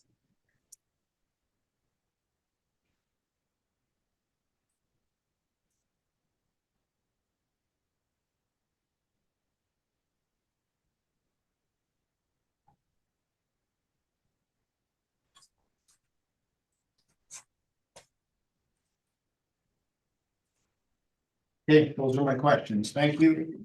Thank you, Mr. Newman. Mr. Marks, do you have questions for the assessor? Yes, have there been any upgrades or building permits? taken Uh, up? Not that I found. No electrical upgrades or mechanical, anything like that? I haven't found any permits on it. Okay, thank you. No further questions. Yeah. Thank you. Mr. Stephenson? Would you feel in the last couple of years this building's has deteriorated compared to how it was before, or? I don't think so. I think it's remained the same. Yeah. The only thing is the income and expense mailer indicates that the owner had 2 units that they were using and now just 1 unit. Okay, thank you. Thank you. Mr. Dos Mohammed, can you just explain to me again how this building works in terms of who's in it. We have the substandard basement. Yes, I'm So- sorry, looking at your page. yes. So the substandard basement would be underneath the warehouse section. Yes. And that's been assigned, the basement has been assigned a $2.11 rent. Right. And as you indicated, that's the space that is used by the flea market. Yes. Then above that, and you indicated that it's in error, there's another substandard basement. Yeah, it should actually be labeled warehouse. Where. Yeah. That's been assigned $3.20. So is rent a correct number, or should, if it had been assigned as warehouse, would that have been higher? No, I could agree with that. Like I said, I have been in the building, so I could agree with that rent. Okay, and why do you agree with that rent? What Uh, about this space that you would agree to such a low rent? Again, it was when I was there, it was just warehouse space. There was no other premises in there, so just bare walls basically. And when I was there, actually, the flea market was upstairs also, so there was two sections of the flea market. And I haven't been there for about 5-6 years, so So a bare wall, concrete.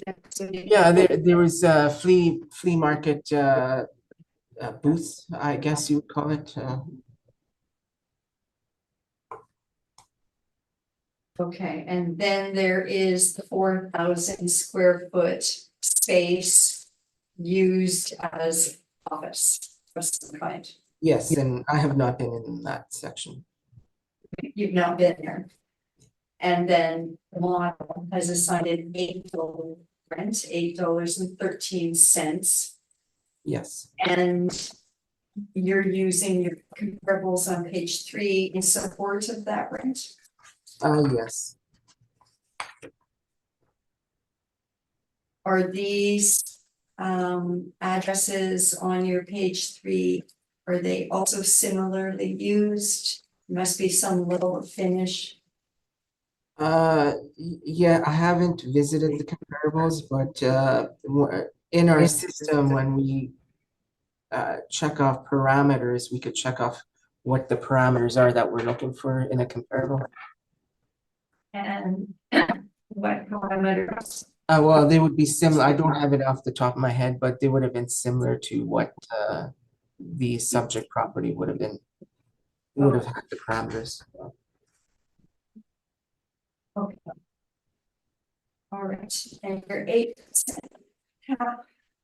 Again, you're selecting, or you'd be using your table on page 6 of your brief. And then just the 8% that is outside the 80th percentile. Yes, it is an older building and given an appropriate cap rate. And that's because you, I'm sorry, you said age. What else would go with the cap rate? Well, age and condition. It is owner occupied, so there isn't, I wouldn't say there was much risk, but it is age and condition. Age and condition. Okay, thank you, Mr. Jos Mohammed. Mr. Newman. Thank you. So ultimately, we have two issues here. One is the rent and the other is the cap rate. I'm at 8.5%, the assessor's at 8%. Truthfully, when we're dealing with a low level of net operating income as we are here, relatively speaking, it doesn't make that much of a difference to the ultimate value. I just mentioned that. So here's the issue. I mean, this is a bit of a strange building in the sense that, and the assessor and I have both been there. Built 1951, not upgraded. The presence of 12,000 square feet in the basement Typically in multi-tenant buildings, you don't have basement leases. Here, they've been fortunate to find somebody who, frankly, if the rent goes up, they're not gonna be there. So, you know, it's a relationship of convenience, I'll call it, in some ways, where the owner is able to get something out of that basement space because there's somebody who has found a way to use it. But at the end of the day, to have 42.85% of the leasable area in the basement, unfinished, is very unique and very unusual.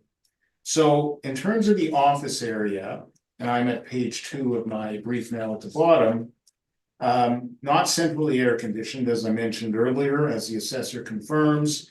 This space was vacant for quite a long time.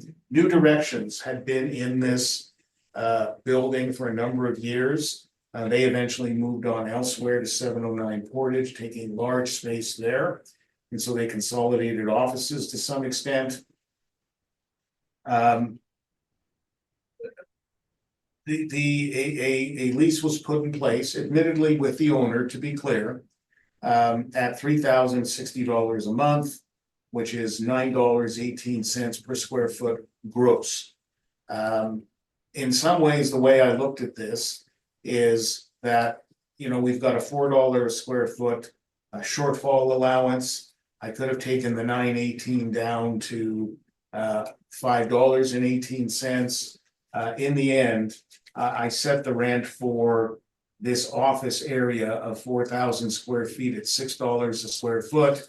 It's dated, no central air, just you know, just very dated space. Then in terms of the warehouse area on the main floor, again, rent in place, gross is $2.58 a square foot. Old style warehouse, 14-foot wall heights. I use $3.50.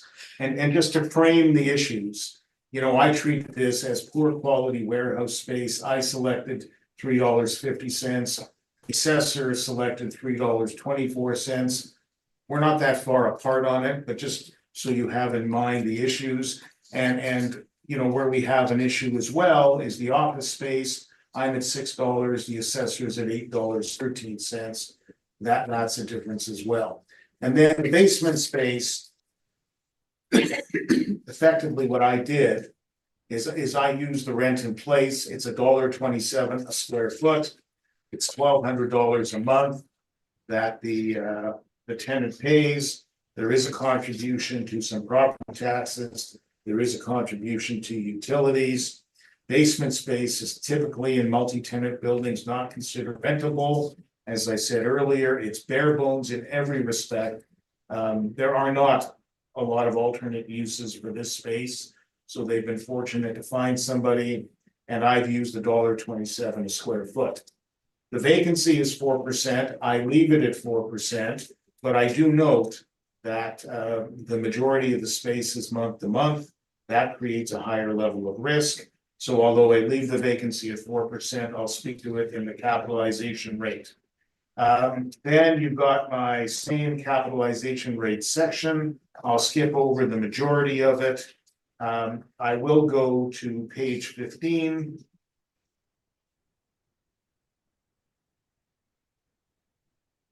And there again, I list the attributes of factors that speak to, or the factors and attributes of buildings that speak to their quality, speak to their condition.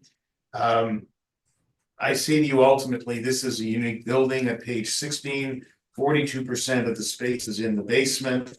Land to building ratio is low. Wall heights are low at 14 feet. The cap rate in 23 was 8.2%. The building's not getting better. It's getting older. It's getting less desirable. The cap rate should be going up, not down. You've got a rising interest rate environment. This is not investor quality real estate. And so I selected 8.5%. Then I had a couple of photos of the building. And then at, and again, my pages aren't numbered. So I think page 20. Spreadsheet? Yeah, That's your workup. Yeah, so you can see what I've done there. As I say, the $6 on the office space, the $1.27 for the flea market. The main floor warehouse at $3.50. I'm at $81,240 potential income.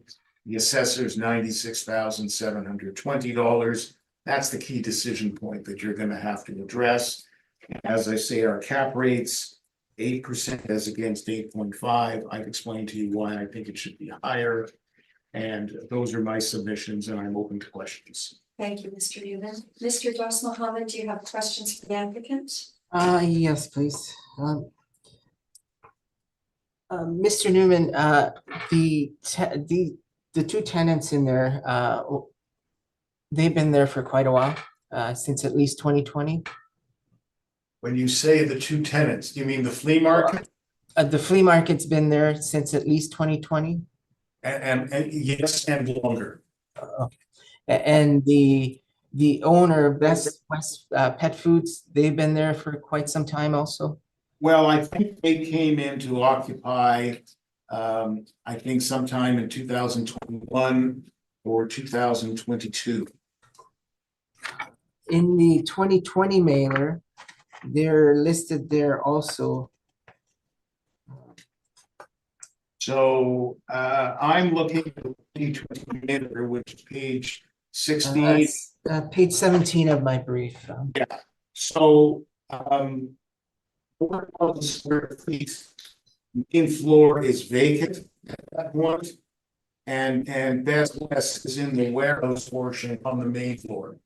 Okay, so in 2020, they were occupying one unit, and then in 2022, they were occupying two units. Is that correct? That's correct. And so they've been using more space since 2020. And in 2020, they had signed a negotiation, or there was negotiation with the city, and they'd signed an agreement for $906,000 for the value. Is that correct? I thought we're not supposed to talk about 15-1 agreements. Okay. Okay, I'll leave it at that then. Thank you. Okay, Mr. Stephenson, questions for the applicant? Would you agree that owner-occupied buildings, the owner will charge themselves a preferred rent over what's available in the marketplace? It's certainly possible, yeah. Yeah, okay. That's my only question. Thank you very much. Thank you, Mr. Marks. no questions for me, thank you. Thank you. I have no questions either. Mr. Dawson. Sorry, I'm good, thank you. thank you, Ms. Newman. I'm good as well, thank you. Thank you. Concludes item number 7.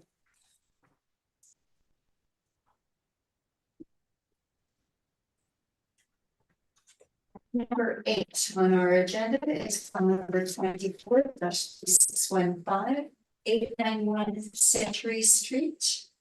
Mr. Das Mohammed, whenever you're ready, please. Okay, thank you very much. Board Revision file number 24-3615. Roll number 070024050000. Address is 891 Century Street. The owner is a real estate investment trust, it looks like. Roll year is 2025. Reference date is April 1st, 2023. Assessed value is $5,857,000. Parcel use code is industrial warehouse. Number of buildings is 3. Number of premises is 1. Number of stories is 1. Actual year built ranges between 1961 and 1988. Effective year built is 1965. Wall heights range from 11 feet to 17 feet. Zoning is M2 manufacturing. Land area is 97,915 square feet. Plan area is 51,835 square feet. Gross floor area is 51,835 square feet. And leasable area is also 51,835 square feet. Land to plan area is 1.89 to 1. On the following page, page number 2, you'll note there was 2 sales on the building. The latest one being August 1st, 2017, for $5,199,000.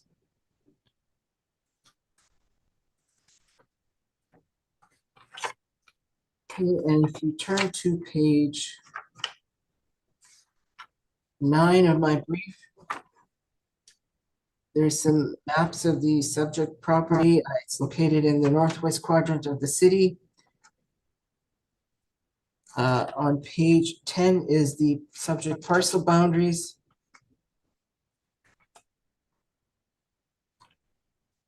And page 11 is the overhead a view of the subject property. So there's 2 buildings. They're located on Century. Page 12, some more overhead shots, and then page 13, some street views. If you turn to page 15, there's the building sections. So there's 3 buildings, 2 built in 1961, with 14 feet wall height at 31,000 square feet approximately. And then there's an office section also built in 1961 with about 4,000 square feet, wall height of 11 feet. Building that was built in 1986 has a square footage of 16,802 square feet with wall heights of 17 feet. On the bottom there is the tenant roll as at April 1st, 2023. You'll note on page 16,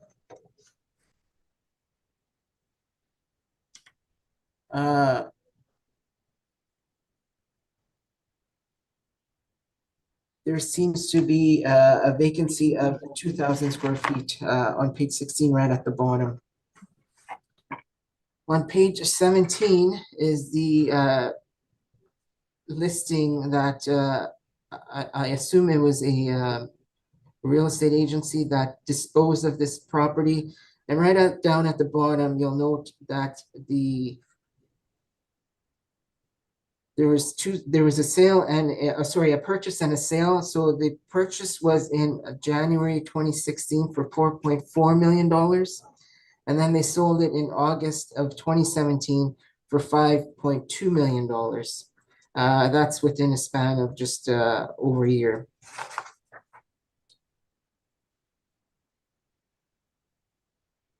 Page 18 is a little bit about the people who sold the building, I guess the agent for the owner.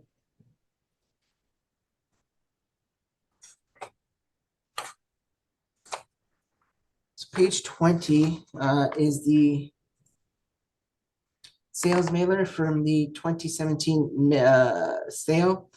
So you'll note that the consideration paid was $5,199,000. Question number 1, it's this, the sale price is the same as the consideration.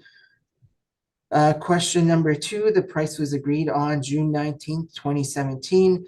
It was a arm's length sale in the open market. You'll note there was an appraisal done as per question number 5. The appraisal came in at $5.295 million at that time. On page 21, you'll note that per question 32, the purchase price was based on the property's net income, and the cap rate that they used at that time was 7%.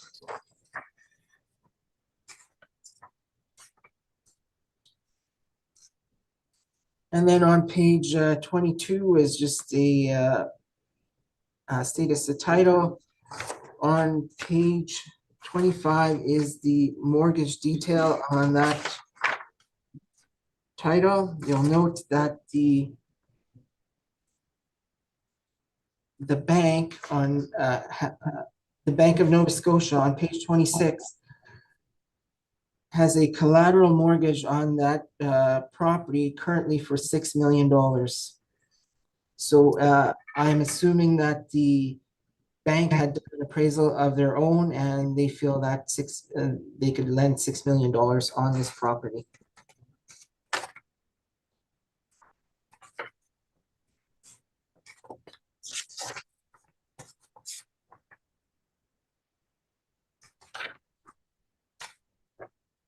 And then on page 35 is some listings for the subject property. You'll note on page 36, right at the top there, for the area that is 31,000 square feet, they're asking a net rent of $6.50 with additional rent of $4. They're indicating the ceiling height to be between 12 and 18 feet.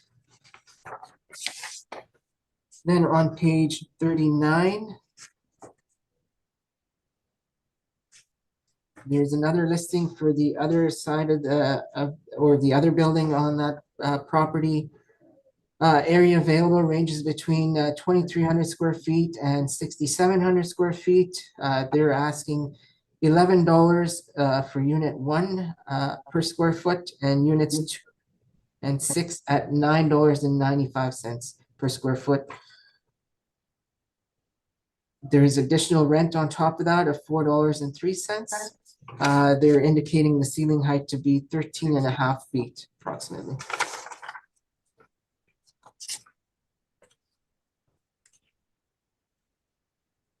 So on page 41, there we'll see the units that they indicate. So unit 1 at 4,400 square feet, they're asking $11.95. Units 2 and 6 on that page, page 41, they're asking $9.95 a net. So going back to my comparables on page 3.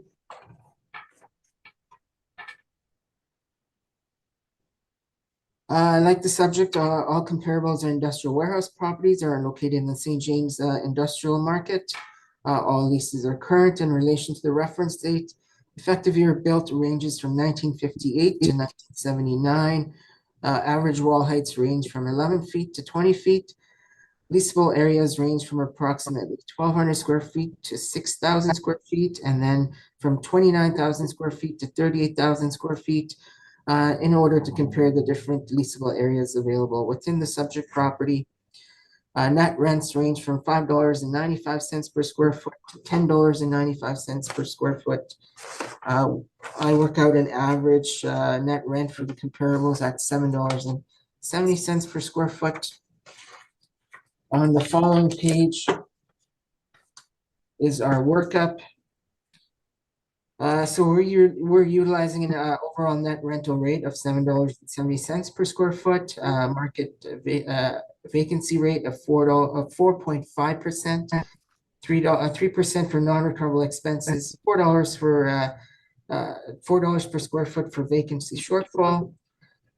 This works out to an NOI of $360,179. We're utilizing cap rate of 6.15%. This results in a capitalized and assessed value of $5,857,000. Again, in the appendix, I have various outside industry reports indicating that the Winnipeg industrial market remains robust. Therefore, for the reasons stated above, the 2 recent sales on the subject property and the amount of debt that the bank is willing to lend on the subject property, I believe that the assessed value of $5,857,000 to be fair and equitable, and I respectfully ask that the board confirm this value. And I'm open to questions. Thank you, Mr. Das Mohammed. Mr. Newman, do you have questions for the assessor? I do. Mr. Assessor, have you ever worked for a mortgage lender? No, I have not. Because you seem to believe that the Bank of Nova Scotia lent $6 million on this building. Why do you believe that? Well, there's a collateral mortgage, which I understand is a revolving mortgage that they can take up to on a property. And the document in question is on page 25.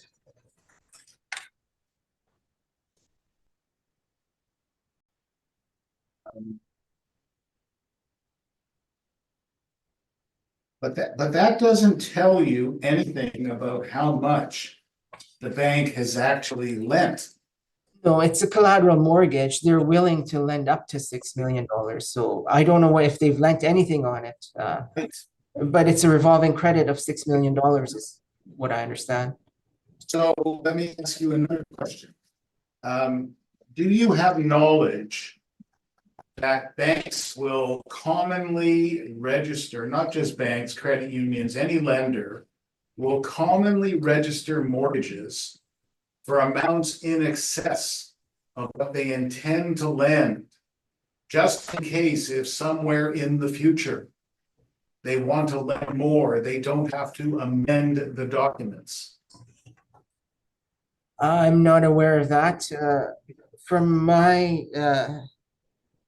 From when I was in the private sector, working as an appraiser, I know that when we were doing appraisals for the bank would lend up to a certain amount on the value of the fair market value of this property. So I'm assuming that maybe there was an appraisal done, and that's why I've included it. Right. But bottom line is, you don't know. No, I do not. Right. And so when you say as part of your concluding statements, based on what the bank is willing to lend, you don't know what the bank is willing to lend, correct? Well, the bank is willing to lend up to $6 million is what. No, that's not what the document tells you. What the document tells you is that a registration was put in place in that amount. That doesn't tell you anything, I suggest to you, about what the bank is prepared to lend. Okay, fair enough. Now, let me ask you another question. And let's look at page 35 of your report. Sorry, what page? 35. Okay. So this is a listing for a sublease. Yes. And this is capital commercial real estate in 2021, attempting to sublease for Bill Knight flooring of 31,000 plus square feet that they occupy, correct? Yes. And they were asking $6.50, which is shown on page 36 of your brief. Yes. Were they successful in subleasing those premises? I'm not sure if they were. I believe they weren't. I don't know how long it was on the market or when they left. Yeah. Right. Well, and I'm going to suggest to you that Bill Knight remained in the premises until the expiry of their lease, which was April 30 of 2023. Do you accept that?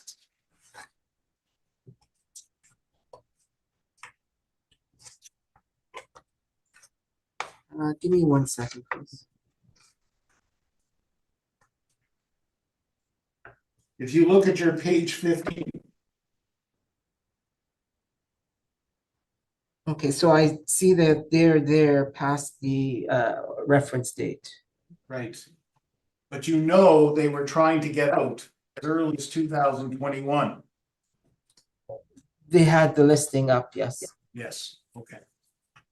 So if you're an investor at April 1 of 2023, knowing that Vilna Flooring has been trying to get out of the space since 2021, knowing that they're moving out at the end of their lease, which is 30 days after April 1 of 2023, are you comfortable with making an acquisition where 60% of the space in the building is empty? Well, I couldn't answer that unless I had, yeah, I couldn't answer that. I would need to know more specifics. Okay.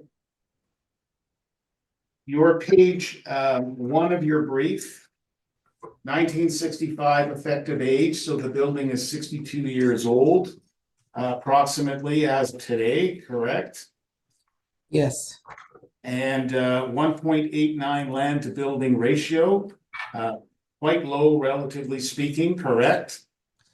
for M2 manufacturing, I don't believe so. Anything 2 and a 2 is average, I would think, for M2.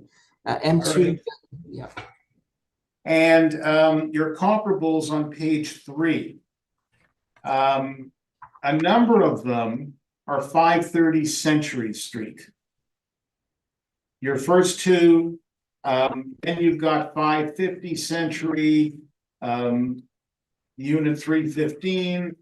Then you've got another 550 Century, unit 350, 530 Century, unit 214. Those are all the Prudential Business Park, correct? I couldn't tell you off the top of my head. I have them blacked out just like you do. All right, well, I'm gonna suggest to you, those are the Prudential Business Park. That's office space. That's not warehouse space, I'm going to suggest to you. So this building is classified as storage warehouse.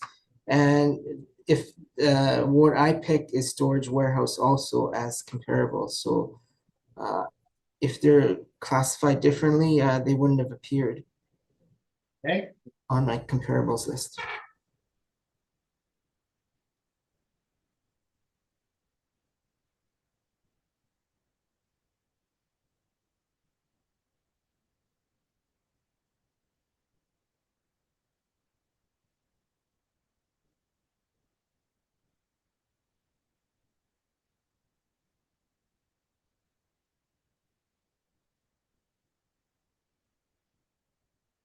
and again, to place some reliance on a sale.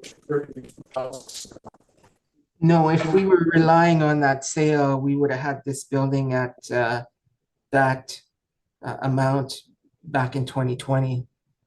So if you're not relying on it, why are you putting it in? I'm just giving you something that backs up our value. So you are relying on it. I'm just putting it in as evidence. Well, I'm Well, you know that the rents are model driven, you know the cap rate's model driven, and here's something that shows, here's some evidence that shows that we're not the only ones who think that's the value. And about the circumstances of the building in 2017. Sorry, What do you know? you're cutting in and out again, sorry. What do you know about the circumstances of the building in 2017? Only what is written in the mailer. I wasn't here in the 2017, so what I know is what's written in that mailer. All right, those are my questions. Thank you. Thank you, Mr. Newman. Mr. Marks, do you have questions for the assessment? Yes, I got one question. When the building sold in 2017, at that time, the cap rate was at 7%. Why have you decreased the cap rate to 6.15? Because what we've seen in the market and the outside reports will back it up is that cap rates have compressed over that time. Okay, since the sale in 2017, has there been any upgrades done to the building toward? I believe there was, yeah, I believe there was. Yeah, I better not, yeah, I'm not sure. Okay, thank you. No further questions. Thank you. Mr. Stephenson? My question was just asked. No further questions from me. Thank you. Mr. Dawson, did you take a look at the rent roll and try to see if your model is capturing the rent roll in a fair way? Is it?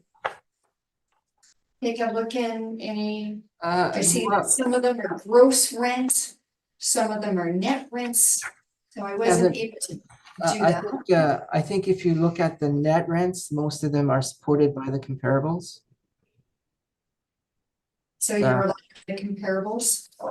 Yeah, if you look at the net rents on the roll, they are pretty comparable to what I've chosen as comparables. And what we've come up in our workup. Okay.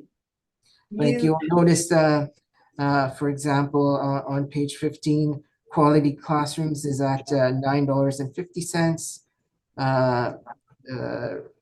Rebel Armor is at $9. Industrial Dance Center is at $8.75.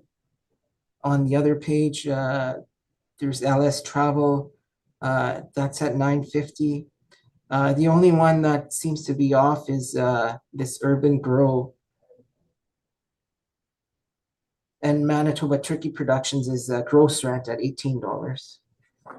Okay, so what about Urban Grow? I have no idea. I haven't inspected the building. I don't know why it's at that. Okay. And Manitoba Turkey Producers, you said it was a gross rent? Of $18, it's on the is- Plymouth roll. And what would, in a rough estimate, that work out to net? Usually it's $4 for the other excess rent. So it would be, I guess, $12. Sorry, $14. Or roughly 14? Okay. Like I'm not holding you to that, I'm just. No, it's just from the listing, I see that it was $4 is what they were asking for additional rent. So then your model is underestimating, at least on that one. I went through and I tried to match the model to the actuals just to see how your model was performing, and I couldn't necessarily match the square foot in your model to the actuals, so that's why I'm asking these questions. Yeah. Okay. Okay, thank you, Mr. Dawson. Mr. Newman. Thank you. Page 2 of my brief. This building occupied since 2004 to the extent of 31,022 square feet, Bill Knight flooring, 60% of the building. The lease expired April 30 of 23. Bill Knight was trying to sublease. He was trying to get out as early as 2021. In my materials is an email from the property manager to Bill Knight in March of 2022, essentially saying to him, you've got to do some things to clean up your space. March 22nd of 2023, you've got to do some things to clean up your space as you're leaving. So there's two things to take away from that. One is when you have 60% of a building concentrated in a single tenant, that potentially increases the risk. And this is a tenant who's been trying to get out for 2 years. The second thing to take away from that is that if you were the buyer on the scene at April 1 of 23, you know 60% of your building is going to be vacant. And April 1 of 23, they did not have a replacement tenant. So that increases the risk. So I go to page 3 of my brief. at the end of the day, the assessor's potential income is 398,087. Our potential income is $379,488. There's about a $19,000 difference, and it's spread over a number of tenants. The assessor's model uses $6.66 a square foot for the Bill Knight space. I use $6.50. $6.50 was the sublease rate, and it's large space in a 14-foot height ceiling building. Not wonderful from that perspective. So that's obviously going to account for some of the difference. It's not going to account for all of it, but it's going to account for some of it. And then there's little bits here and there, there's little differences here and there. But at the end of the day, I looked at the rent roll. Many of the leases were put in place very proximate to the reference date, very close in time to the reference date. And that gave me comfort that that was reflective of market. The chair asked about Manitoba Turkey and the $18 gross rent. And does that come down to $4? Does that turn into $14 net? That front building, that 4,000 square feet, that's appended to the original building of 31,000 square foot. That actually used as office space.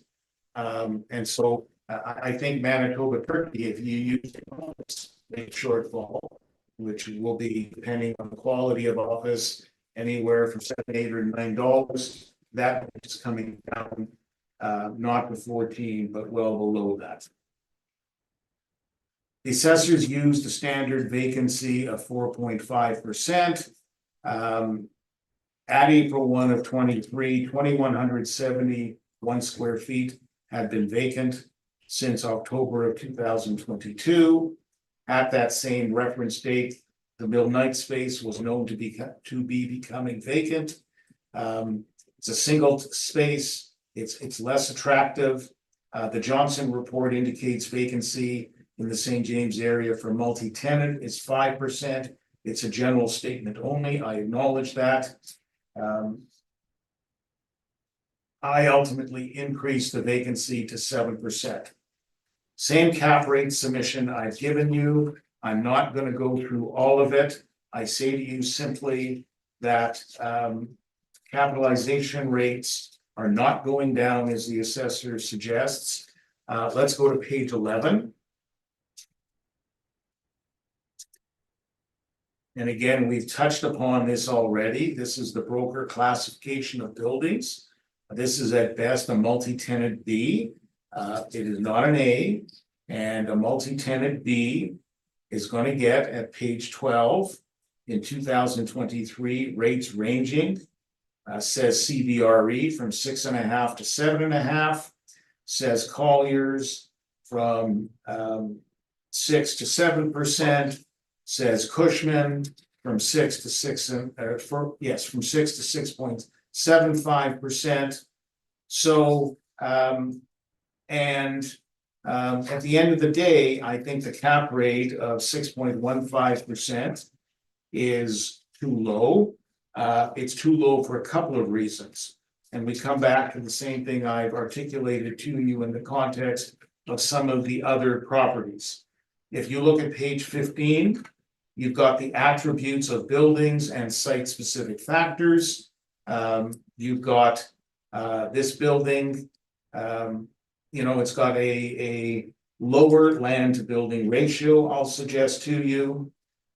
It's an older building. Its wall heights at 14 are on the poorer side of that spectrum. It's on a one-way street, which complicates access a little bit. It's 65 years old. 6.15% puts it on the city scale at a higher quality than I think it is. And so ultimately, I selected a 7% capitalization rate, taking into account two things: the attributes of the property that I've just described to you and where it fits on that spectrum. But additionally, you're gonna have, and you know you will have at the reference date, 33,193 square feet. I'm on page 17, you know you're going to have 33,193 square feet vacant. 64% of the building. If I'm an investor, I am real nervous about buying a building with 64% vacancy. And so what I do with that ultimately is if you go to, I think it's page.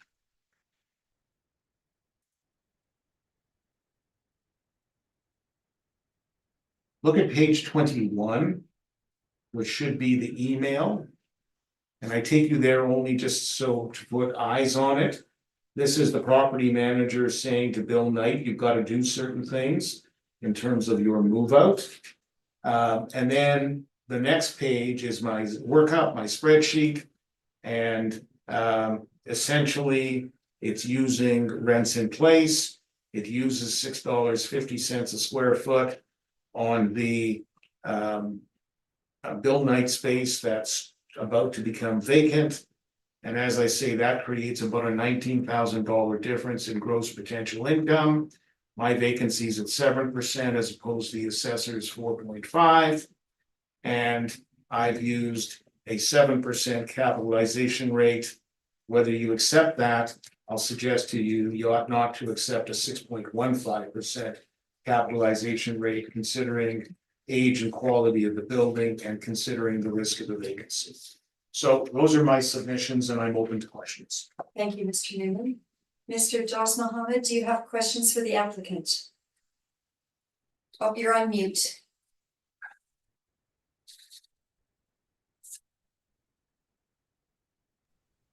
Sorry about that. Yes, I do. Mr. Newman, the vacancy that you chose 7%, where did you get that from? Well, I got that from the range of broker rates. So again, if you come back and look at my pages 12 and on to 13, you see that in 2023, CBRE is putting for B category buildings multi-tenant at the high end 7.5%, Colliers at 7%, and Cushman was at 6.75%. So again, for reasons of the quality and attributes of the building, together with the about to be 60% vacancy in the building, that's why. And why did you not use the Johnson report vacancy? Well, I didn't use it because I adjusted to 7% because when you have 60% vacant, 64% actually, I don't think 5%, a 0.5% boost to the assessor's model rate is sufficient. And are you familiar with how long a property would be marketed for before before it's not vacant?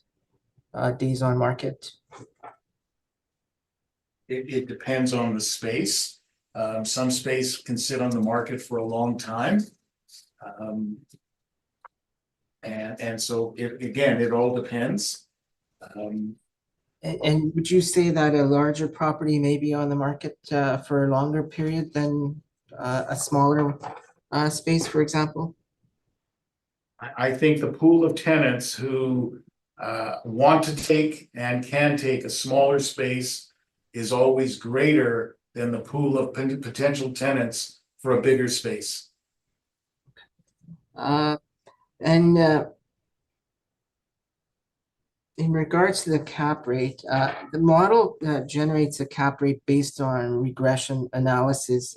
You chose 7%. And how did you choose that again? Sorry. For the two reasons I said earlier, the quality attributes of the building, its age, its wall height, those types of things, its location, and then secondly, the about to be 64% vacancy factor.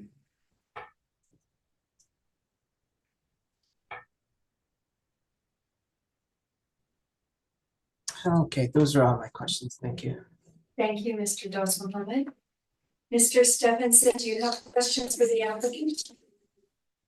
No questions for me at this time. Thank you. Thank you. Mr. Marks? My question been asked and for thinking. Had a question about the vacancy rate.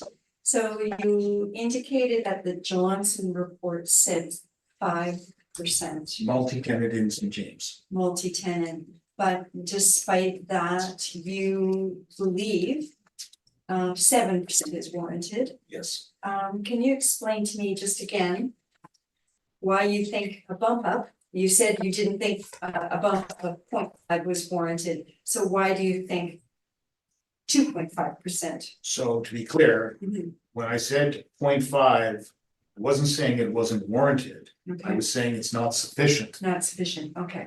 Because the assessment question essentially was, why don't you use 5% from the Johnson report?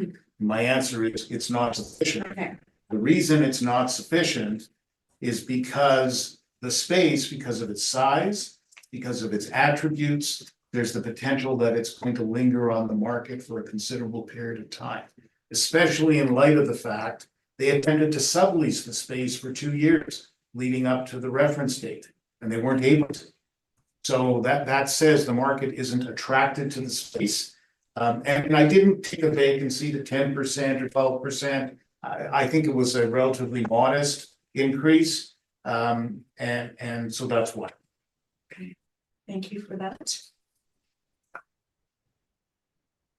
Okay, and your you have your model, sorry, I'm trying to find the words here. Uses actual rent in place, Yes. and I think you indicated that it's all very close to the reference here, so you felt that was a good indication of the market. Yeah, certainly the majority of them. Have a new place for the building space. So that is not.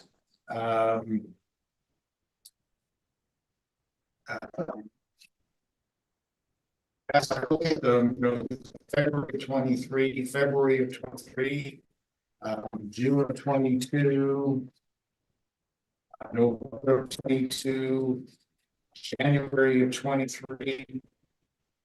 Turkey produces the gross rent of $18. That's an older one. But actually, all the rest of them, except Bill Knight, of course, because it's not relet, all the rest of them are very proximate to the reference date. Thank you. All right, that's all the questions I have as well. Mr. Das Mohammed, would you like a summation? No, I'm good, thank you. Thank you. Mr. Newman, I am good as well. Thank you. thank you very much. That concludes item number 8 on our agenda. And with that, we have heard all items scheduled and this hearing is now adjourned. Thank you very much, Mr. Das Mohammed and Mr. Newman. Thank you Thank all. you, everybody. Thank you. Thank you. Have a good afternoon, everybody. Thank you. Same to you. Have a good day. And all of you. Thank you very much.